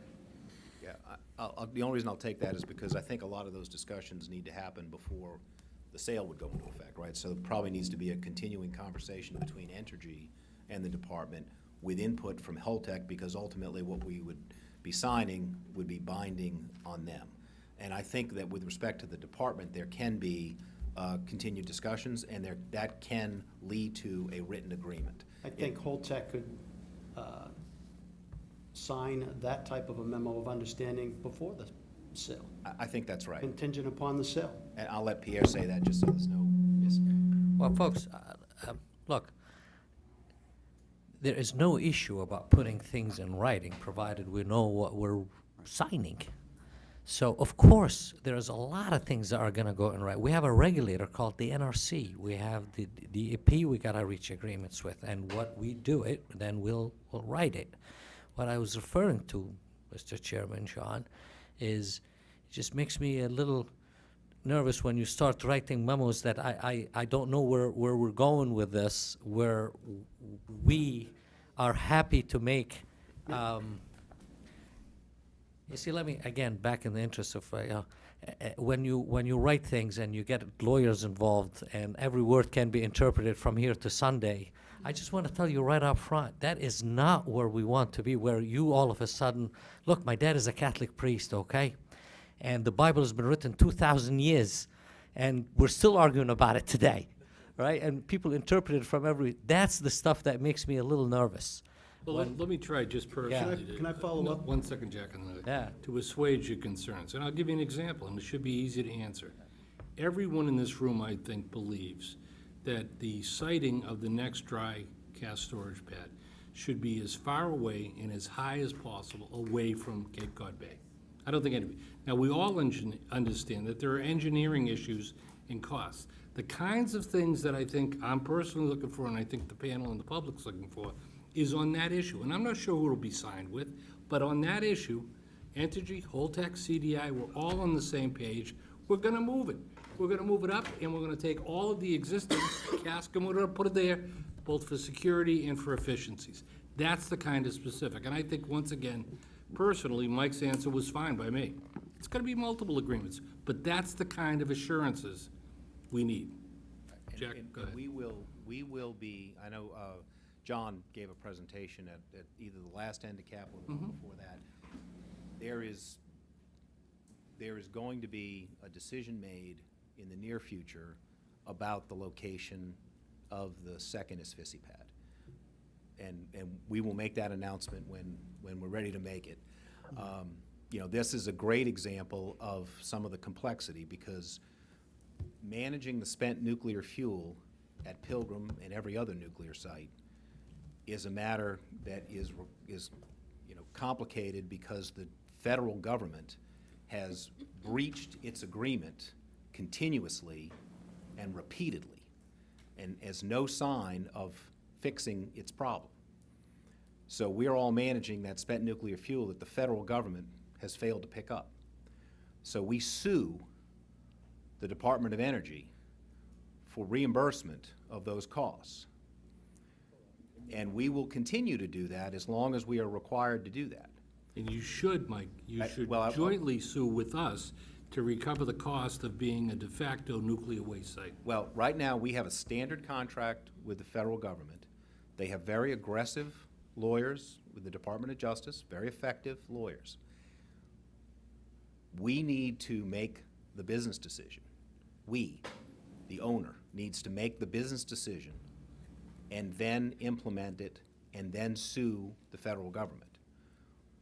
We cannot jeopardize our claim by making decisions that are influenced or enforced on us by other parties, because then it's not our business decision.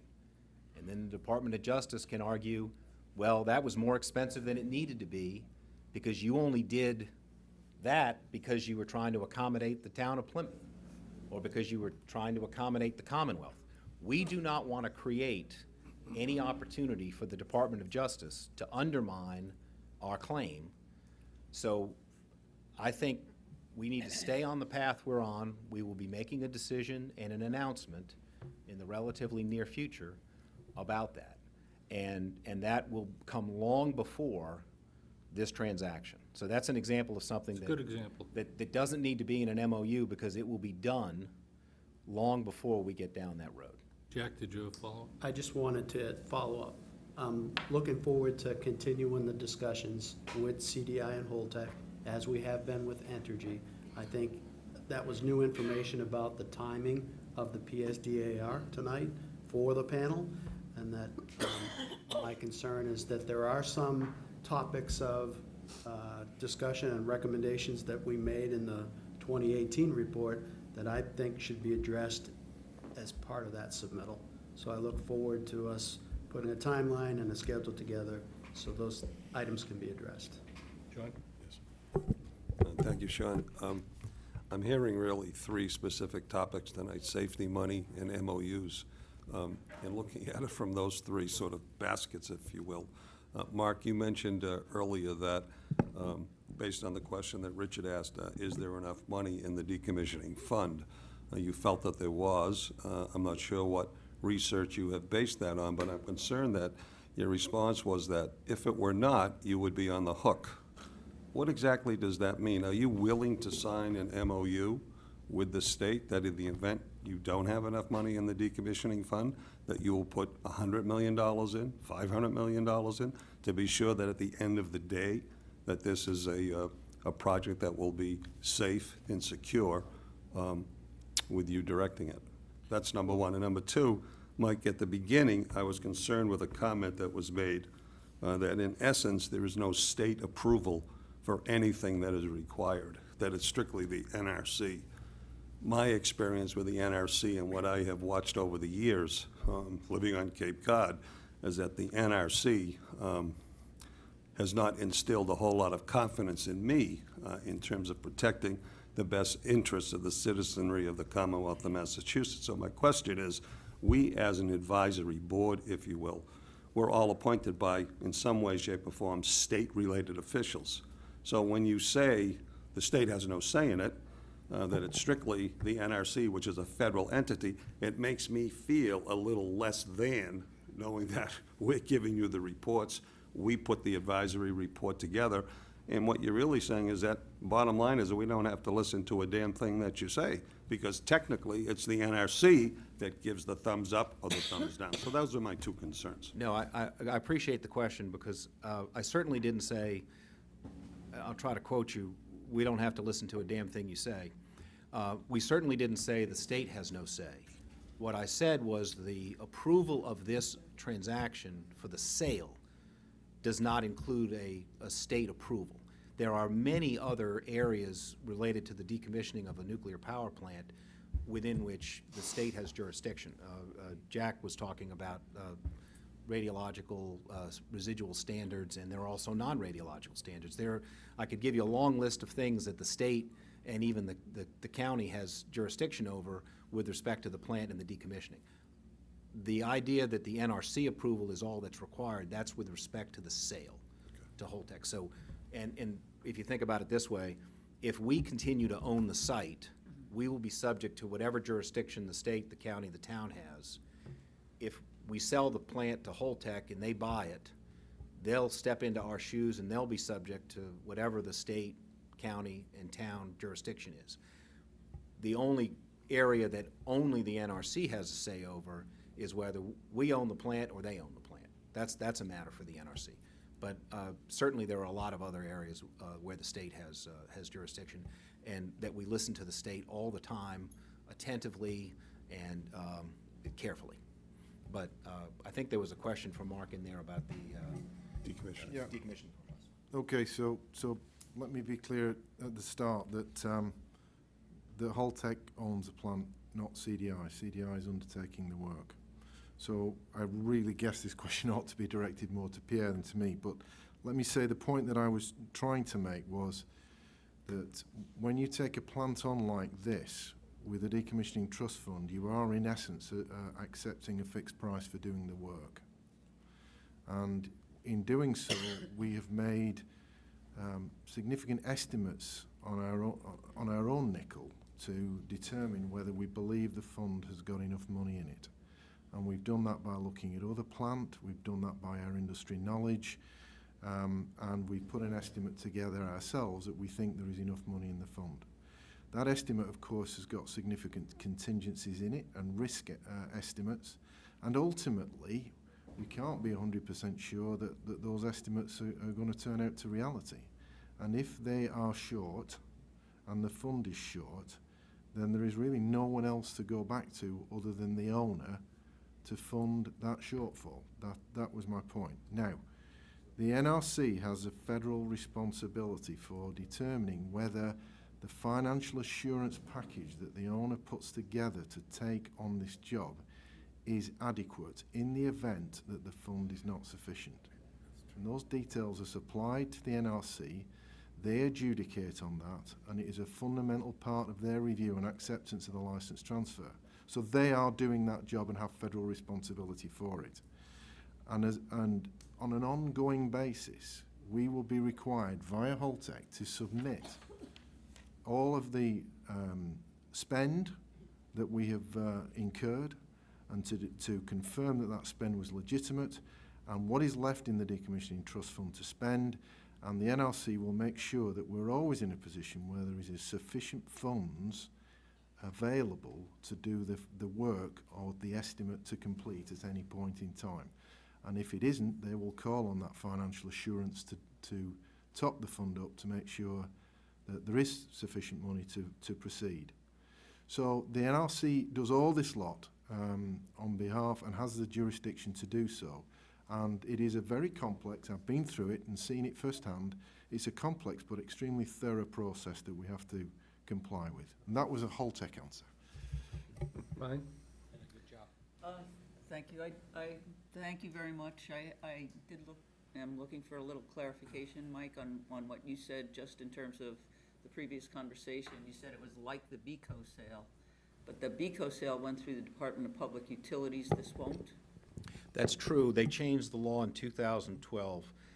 Massachusetts General Laws, Chapter 164, Section 96E. The department no longer reviews transfers of generation assets from merchant facilities. It's part of the overall, deregulation is probably the wrong word, but the changing of the industry, utility industry in Massachusetts.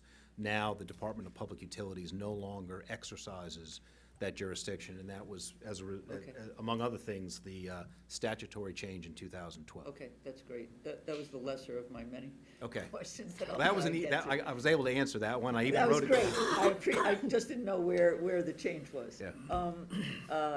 I was happy to learn that you had worked at Fukushima, because honestly, I think you're going to face some of the same challenges here. Not because the site is so underwater at this moment in time, or we have a tsunami, but because, that's what's coming. And I think it's wrong for everybody to believe that we have a static site, especially when you say the last thing you want to see is surprises.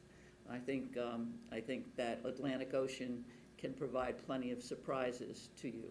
So I'm mostly interested, I'm delighted, in fact, that you're interested in an escalated cleanup schedule. I trust that includes everything nuclear and non-nuclear. But I want to know what your goal is. I want to know if Holtec, for instance, is going to keep the site after it's cleaned up, or if you're going to sell it to somebody else, or if you're going to put a Camden, New Jersey on us. I think perhaps, Pierre, that one is with you. Yeah, we at this point, we have not gone that far. It's just candidly. We had a wonderful meeting earlier with the selectmen, and we said we'll be talking openly as we start developing plans. Frankly, would love to hear your ideas. So we're not there yet. So will there be a group within your company that would, be that sort of forward-thinking planning where we could organize a group of people to talk with you, or Certainly, that there would be somebody to reach out to in a more informal way or whatever? Certainly, we would do that. But I'm afraid, again, like I mentioned earlier, we're a little too early in this. We want to at least get the closing of the sale. So for us to start building future plans on something that we're talking about after decommissioning, at least let us go through the process of the closing, and that way we could talk from a position of strength and position of certainty.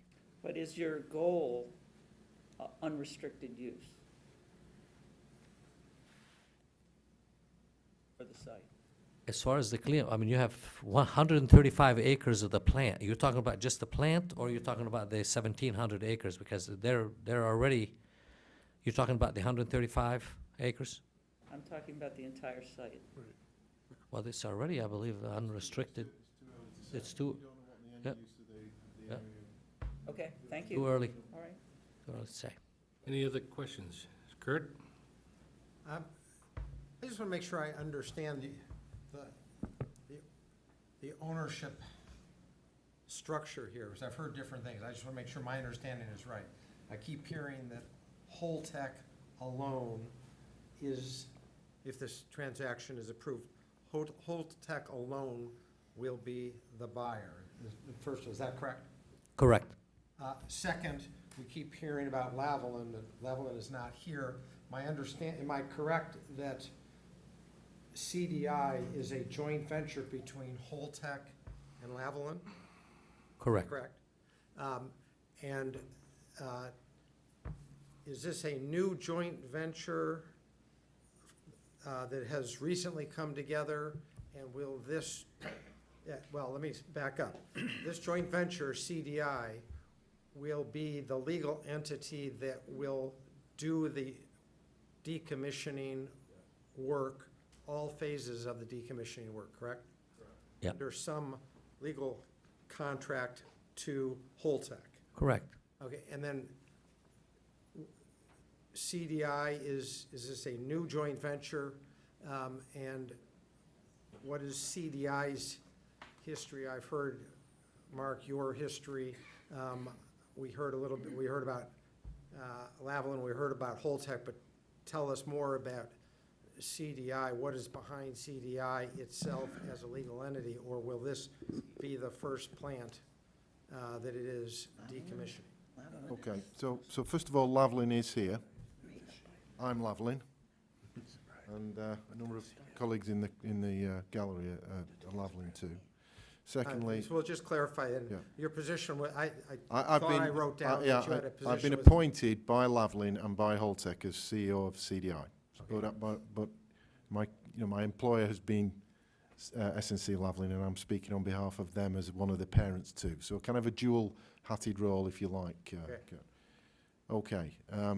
The next question was, how old is CDI? Well, it is absolutely a brand new company that we have recently formed. It's but the point is not how old the company is.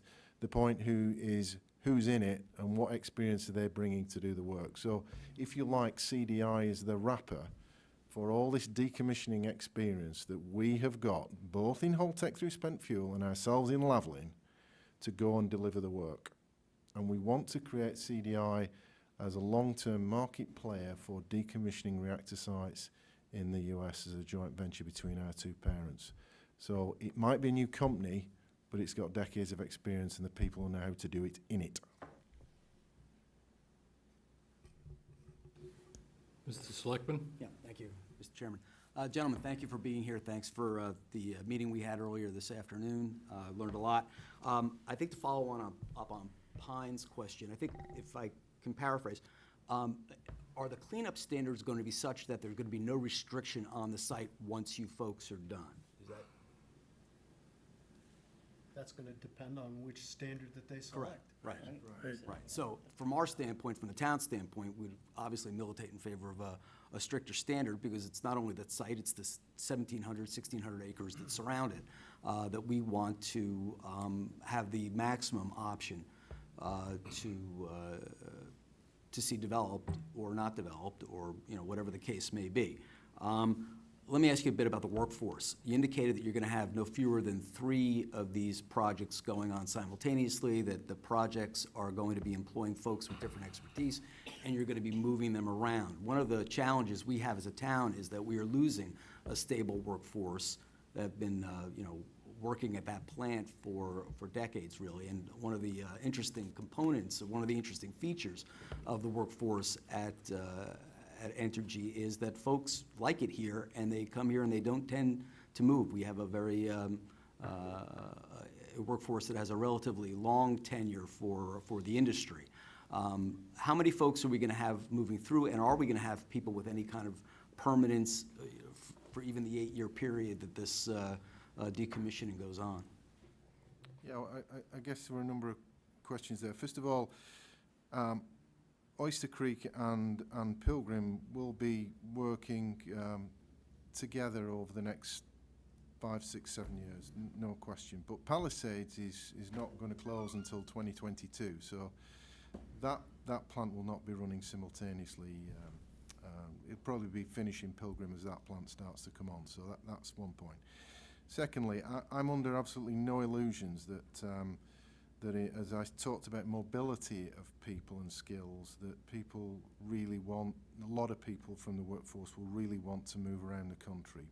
But a certain number of people will, and we found in the past that a certain number of people who've been operating the plant, certainly at the younger end of the workforce, are actually keen to get into a new business and learn this project work and learn decommissioning, particularly as I have to say there's going to be a lot of reactors coming off the bars in the US over the next 10 to 15 years, and it's a potentially very attractive career for people. So I've seen this myself. We've retrained a number of people in operating workforces to come and do project work. They like it, and they get into the habit of being mobile and move around. But I do agree that will not be, as they say in England, everyone's cup of tea. And so I don't think that's going to be the norm. But where we can put together packages of work where we can actually move people out for 6, 8, 10 weeks to go to a different site and then come back and do it at Pilgrim, that is attractive to some people. They do like that kind of mobility and that chance to go and see and do the same work somewhere else. So that's the kind of thing we've got in our mind. And finally, you know, this is sad to say, but it's the truth, and that is that we are here to decommission this site and to close it. So I can't sit here and say to you that, you know, the 300 jobs we take over from the plant as we start are going to be there to the end. They won't, because by the nature of this, we're actually tearing this thing down. So in the short term, it will be good for employment because we're getting on with the work. But the truth is, in accelerating, we're also accelerating a reduction in the workforce.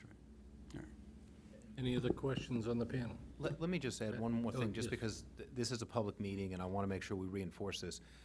There may be a little tug of war ultimately between Holtec and Entergy, because simultaneous with their efforts to staff up for decommissioning, we have a parallel effort where we have made a commitment to our employees at Pilgrim that, you know, for example, right now the Phase 1 decommissioning organization has about 300 people in it. Well, for those of you who've been around long enough to know, we've got about 600 employees. So that would mean that 300 people will not have a job at Pilgrim when we move into Phase 1 decommissioning. We have made a commitment, our CEO and our board, to offer those people a job if they're willing to move and they're qualified anywhere in the Entergy fleet.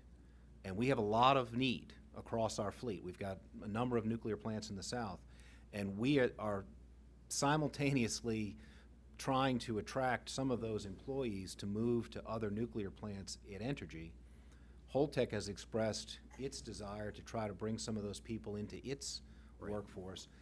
I think you may see employees, many of them with multiple options, but we understand the town's desire to have people stay. One thing hopefully you will accept from us is that we think very highly of our employees, and we'd like to see as many of them move to our other nuclear facilities as we can. So that will be a continuing, and I think just a positive for the employees, no matter how it works out. We recognize that people are very fond of this area. I'm very fond of this area, but I don't know if everybody will want to stay and work on the decommissioning project, or whether we can entice people to come work for another nuclear plant. I mean, it's one of the challenges we have as a local community. As much as we want to, you know, get to the point where we're seeing you in the rearview mirror, and as much as I want to see your New Mexico project succeed, and perhaps these casks find their way to the Southwest, it's going to leave a hole in the economic situation here. Pat? Yeah, I just wanted to mention, in regards to, you just mentioned that they're gonna keep about 300 employees from entity. Now, is Holtec or CDI bringing any of their own employees in? And how many, and what is their plan? Yes, we are bringing some of our own employees in, and we're bringing in people with experience of actually doing this work to lead certain areas of it, to do a lot of the planning work. Don't know exactly how many, definitive numbers at this point in time, but certainly, we're going to start with 20, 30 people quite early, and we'll build from there. But we really want to use a lot of the skills at the site. That's what we really want to do. And once people start to train and get involved in this work, we're really hopeful that we can use as many local people as possible to finish off that decommissioning. Any other questions from the panel? Hearing none, we'll move on to the public questions and comments. For those of you who may not have joined us on a regular basis, we do it a little differently here. There is no sign-in sheet. There is no how much time. It's how many people in the audience would like to make a comment or speak. 1, 2, 3, 4, 5? 5. We have, am I counting that right? I can't see everybody. 5 people? Yep. We have allocated 25 minutes to it, so each of you get 5 minutes, and we'll start, Rich, with you, left to right tonight. Please introduce yourself for our guests and also for the minutes. Thank you, Sean. Richard Rothstein, Town of Plymouth resident. I'm pleased that I can say that there are several people serving on this panel who I think are certainly bona fide technical and regulatory experts, and I'm very happy that you've been serving on this panel this past year and will continue to serve on the panel. I do have 4 questions for the joint venture, and I recognize that maybe some of your technical and regulatory experts may not be here tonight, but I certainly hope in the coming months that if you can't answer tonight, that you'll be able to answer these questions in the coming months. First is, everyone would know that if the safe store option was going to be employed, the only real advantage that there would be to grow the decommissioning trust fund, and also to allow for radioactive decay taking place over, let's say, the 60-year time frame. That would make it a little safer for decommissioning. Nobody wants safe store, though. I don't want safe store. So my question is, in terms of doing the prompt decommissioning, what steps will the joint venture take to help promote minimal radiation exposure to workers and the public during this 8-year window? And my second question is regarding the High Store New Mexico IFC. Hopefully that will come to fruition. And given that there are several nuclear facilities that would probably have to take advantage of being able to use that facility, does Holtec have a pecking order for who gets there first? Where does America's hometown fit into the pecking order in terms of removing spent nuclear fuel from the Pilgrim site? Third, I just want to touch upon Joe's and other comments about the ANPR, Advanced Notice of Proposed Rulemaking for NRC. Does the joint venture, for purposes of preparing the PSDAR, see any potential upcoming issues or concerns in terms of what they may want to say or not say in the PSDAR in light of, since over the past 2 years, the NRC has been providing information through the Federal Register regarding what facility owners and operators can expect to be coming out later this year. And lastly, during the presentation, I think the implication was that there wouldn't be any rubblization. All the components and debris would be removed from the Pilgrim site. That may not be true of every single thing, but those components that may have some radioactivity, what will be the floor for not rubbleizing if you're going to do that versus if you are planning on doing some of that? Thank you for your time. Maybe, I've written a couple of those down, which I think probably relate to me. So, Richard's quite right in terms of dose management for workers.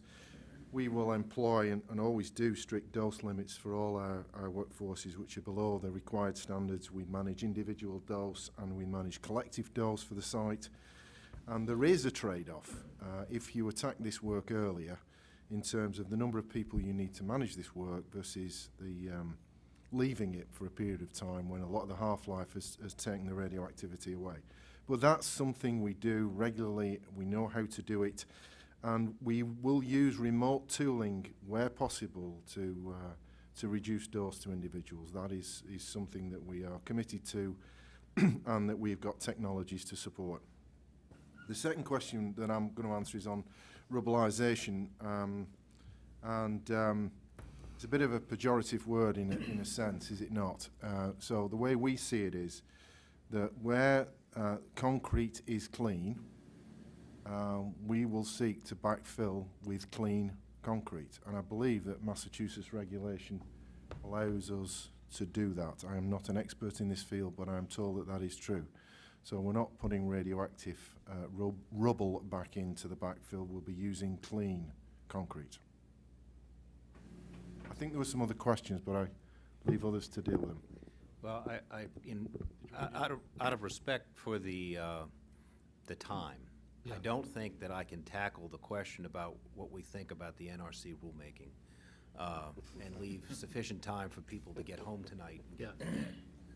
I don't remember what, there was one other question. I just want to know if you saw any major 1 or 2 or 3 impediments from what you've seen thus far that could put a little crimp into whether you're doing a safe store versus a prompt decommissioning PSDAR, off the top of your head.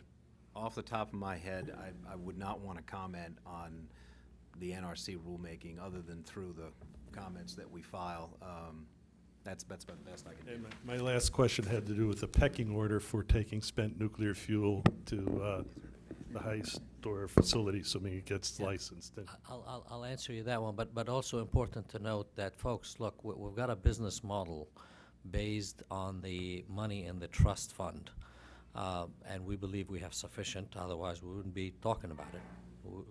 But if that changes, if all of a sudden we got curveballs and that business model is no longer valid, then we may just choose to go to safe store. You don't want to hear it, I don't want to hear it. But at the same time, I want to be realistic with you that we have a business model, we believe it could be done, but all pending on where will we be, especially before we start that. So some of that negotiations that needs to be going on, all for it, but it has to be that through that business model. Very important we be upfront with this. Second, regarding the pecking order, certainly from a Holtec perspective, obviously we believe we're going to be using our sites to go there first, but that also depends on our discussions with the DOE. So it's very early to tell. We have the same goal, like I said, we started this conversation. We are very aligned on this. We want to safe, prompt decommissioning, and we want to move the fuel off the site. Jim, I think you were next.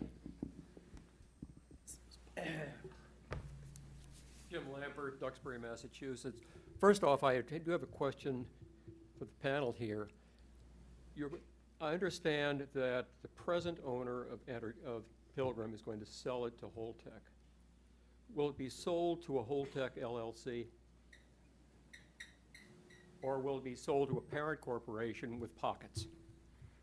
Yeah, no, it will be an LLC, and the name of it is it's a Nuclear Asset Management Company. But the LLC will not have what I tell a lot of my lawyer friends, it's not going to have a trailer and 2 dogs. This LLC will be backed financially by Holtec International, and we will meet the regulations. We will meet which is a very stringent regulations in terms of financial assurance. If there is a shortfall in the Decommissioning Trust Fund, will Holtec International, pursuant to backing you, pay the difference? We are a company that stands behind every project. That wasn't the question. Yes Yes. or You no, want a will it short pay the answer? difference? You want a short answer? No Yes. short answer? Yes, You will. yes. Because I know, and although Mr. Toomey says he was out of context, he said in Vermont that if Energy, the LLC there, ran out of funds, quote, there'd be litigation. And let's be clear on this. When Energy bought from Boston Edison, the LLC bought from Edison, it refused, Energy Corporate refused to back the problem if there was a shortfall. Everything we're talking about here is an LLC. And these LLCs, if you look down the road, what are their assets? It's a decommissioning trust fund, if it's enough. It's a lot of spent nuclear fuel, good luck selling it on the open market, and you've got some land. That's all very easy to eat up. If we're looking for a deep pocket to guarantee that you and I, or more precisely, our sons, daughters, grandsons, and granddaughters, aren't going to have to pick up the costs, I don't see where it is. Now, basically, a second question along the same line. Mr. Toomey spoke tonight about all the litigation that Energy is in, recovering what it's had to spend and will have to spend in the future for spent nuclear fuel management. And Energy always wins those suits. The government's always lost them. Energy, and I assume Holtec, will take money out of the decommissioning trust fund to spend for spent fuel management. My question is will recovery from the government for those costs be put back into the fund? Well, Entergy won't probably be taking any money out of the decommissioning trust fund for spent fuel management. We won't be the owner at that time. And it's worth noting that the decommissioning trust fund cannot be used for spent fuel management unless a commingled funds exemption is submitted and approved. As it was in Vermont. Vermont has taken money out for spent fuel, and you've made requests to take it out Would you like to everywhere answer else. my questions, or would you like me to answer the questions? Try to answer the question. So, assuming there's a commingled funds exemption submitted and approved, that would be by Holtec, and Mr. Oneed can address whether or not the money will go back into the trust fund. It is not required that it go back into the trust fund. In fact, it's complicated if it goes back into the trust fund because of the ability to get it back out for other work, but that's a question for Pierre. Look, from a Holtec perspective, if we do close and we take on this project, whether you put it in the fund or you don't put it in the fund, it's still our risk. We see this as a major league risk money that we are comfortable taking. We wouldn't have signed it. But I'm not going to sit here and tell you this is, who knows what's going to happen 5 years from now in terms of a risk, whether it's on-site, off-site. If you look at all the risk factors, it's a page and a half of worth of risk. Whether we put the money back in the fund or out of the fund, frankly, I don't have the answer for you because we haven't thought that far. But to me, it's no different. We're still standing behind the risk of the project. Jim, you've got time for one more question. Okay, because my last question would be really very simple. Obviously, at the moment, Energy is paying for emergency planning, is paying for off-site monitoring. Will the purchaser agree to pay those costs going forward? All I could tell you on that is we will follow the regulations. We have Means- regulations, we have NRC mandates, we have discussions that we would have with the community and with the state, and pending these discussions, I'll give you the answer. Okay, but you know as well as I do that the NRC practice is to say there is no emergency planning very quickly after shutdown. Towns will have emergency planning expenses. My question is, even though it's not required by the NRC, they will have those expenses because Pilgrim is there. Will you pay them? We will follow the regulation. So you will not. Thank you. Mary?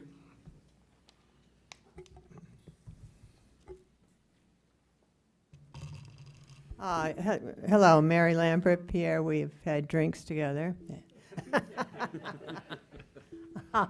But I have two issues I want to talk about.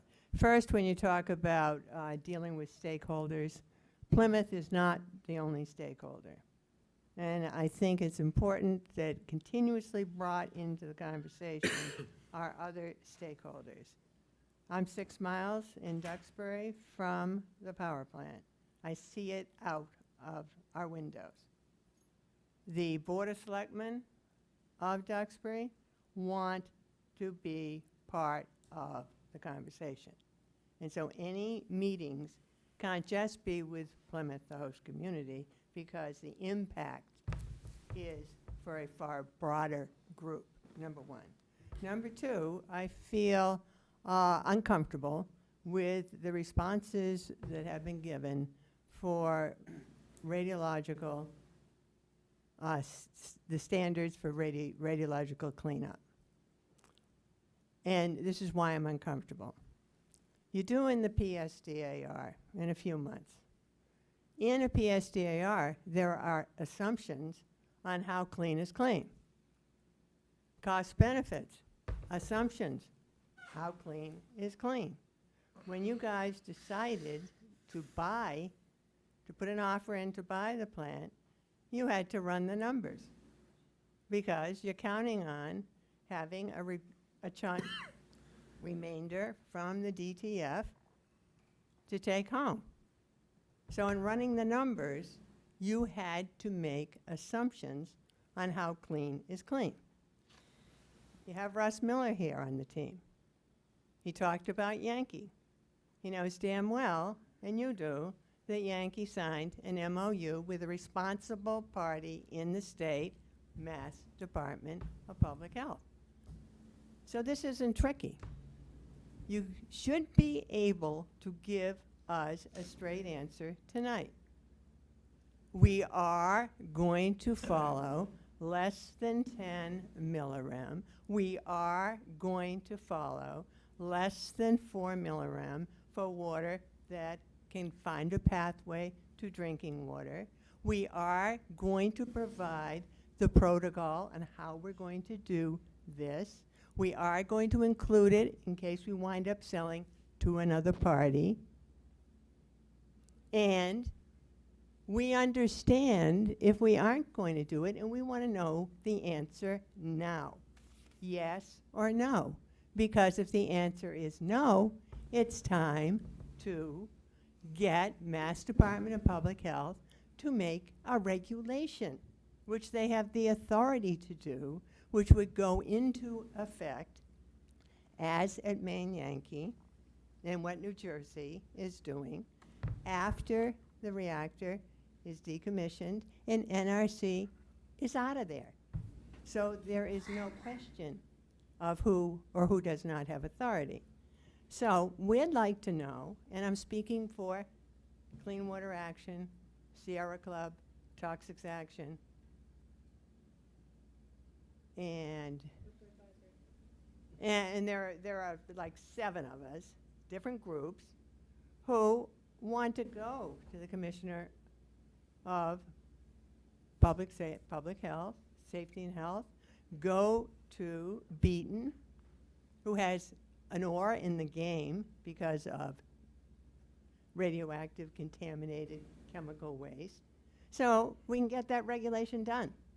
And so we know, because it's going to happen one way or another. So simple answer, yes or no.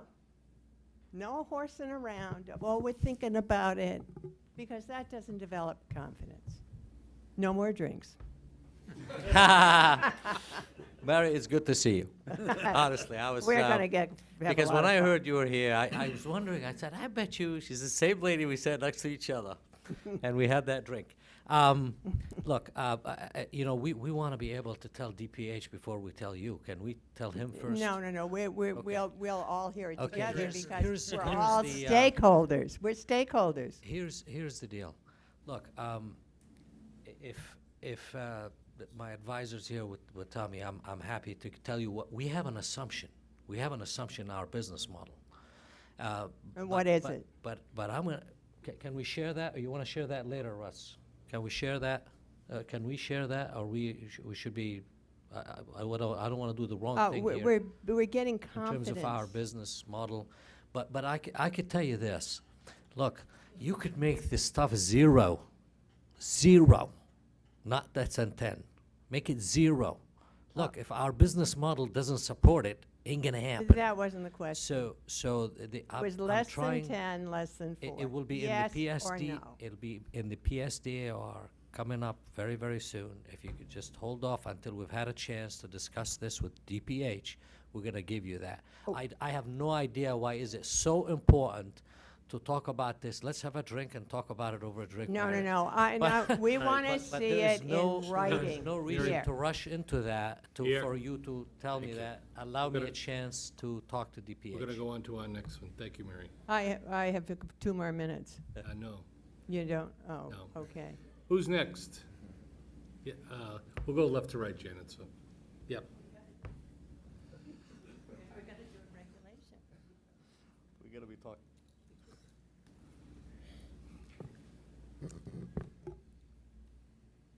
My name is Susan Carpenter, and I live on the Cape. And I am concerned, I understand you have casks out in California right now that are sitting under conditions that are ripe for stress cracks to occur.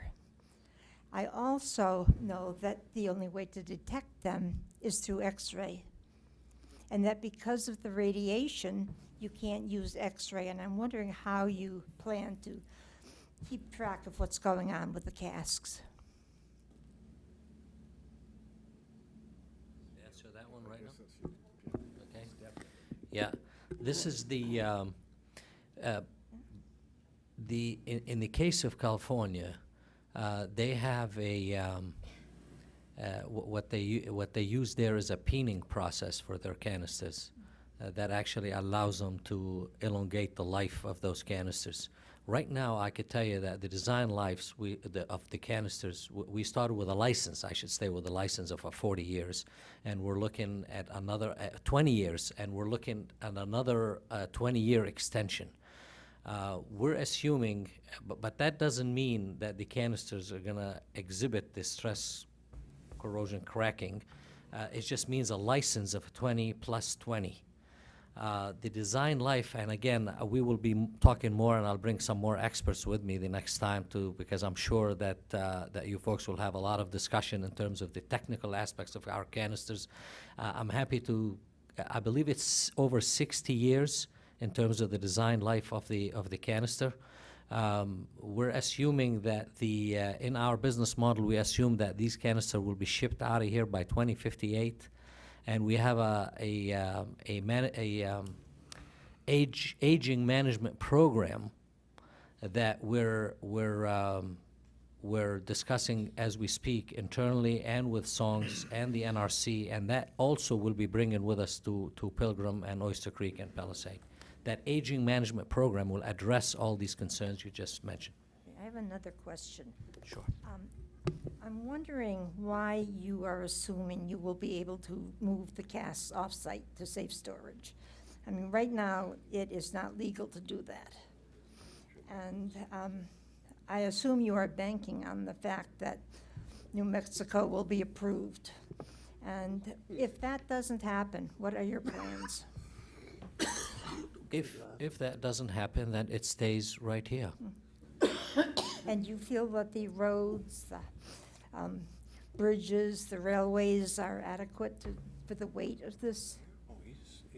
We don't know that yet. What we would do is, once we have certainty of the project in New Mexico, then we would do is a technical feasibility study for transportation. And we would consider all three in terms of like the water, the rail, and the roads. And that really cannot answer you that properly until we have done our technical due diligence. Thank you. And finally, Janet, like,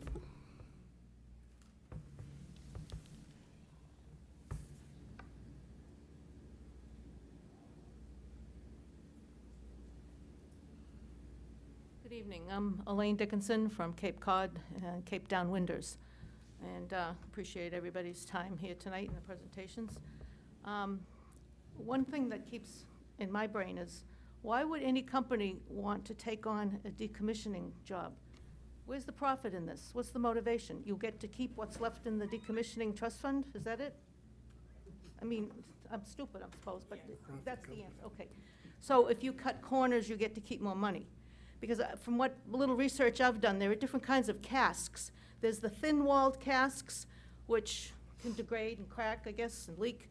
And then there's the thick wall. There's like a 1/2 inch, and then there's like a 10-inch Holtec. So what kind of casks are we using here?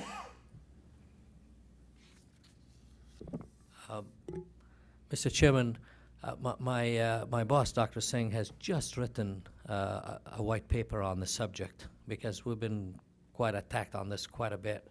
And so what I'd love to do is share it with you, and if you don't mind, share it with the public, because that puts an end to this debate about thin versus thick. And you'll find the answers in that white paper coming up. What I could assure you, absolutely assure you, is in this country, we don't use what's so-called thick casks that are used in Germany, and there's a reason for it, and it's quite explained technically in the paper. It's a pure technical paper, and I could assure you it's the safest cask in the world. There's no simple way to explain it to common folk?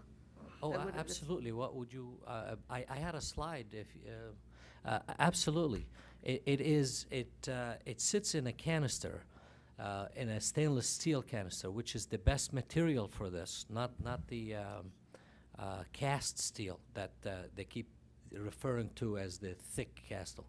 So it sits in a stainless steel of a 1/2 inch. Stainless steel. The base plate is 2.5 inch. The forging at the top is 9.5 inch, and in it there's a basket honeycomb where the fuel cells sit. But when we handle this in a very, very safe manner, we put it in the pool. We put that canister in a transfer canister, what we call Holtec International transfer canister. That's about 4.5 inch thick. So while we're handling it, we put it in these very robust canisters, or a transfer canister. When we take it out to the SFISI, to the spent fuel storage installation, to the pad, when we take it out to the pad, we actually lower it in what we call a storage module, which is 2 concentric cylinders. Each one of them is 1 inch of steel, and in between them there's 27 inches of concrete.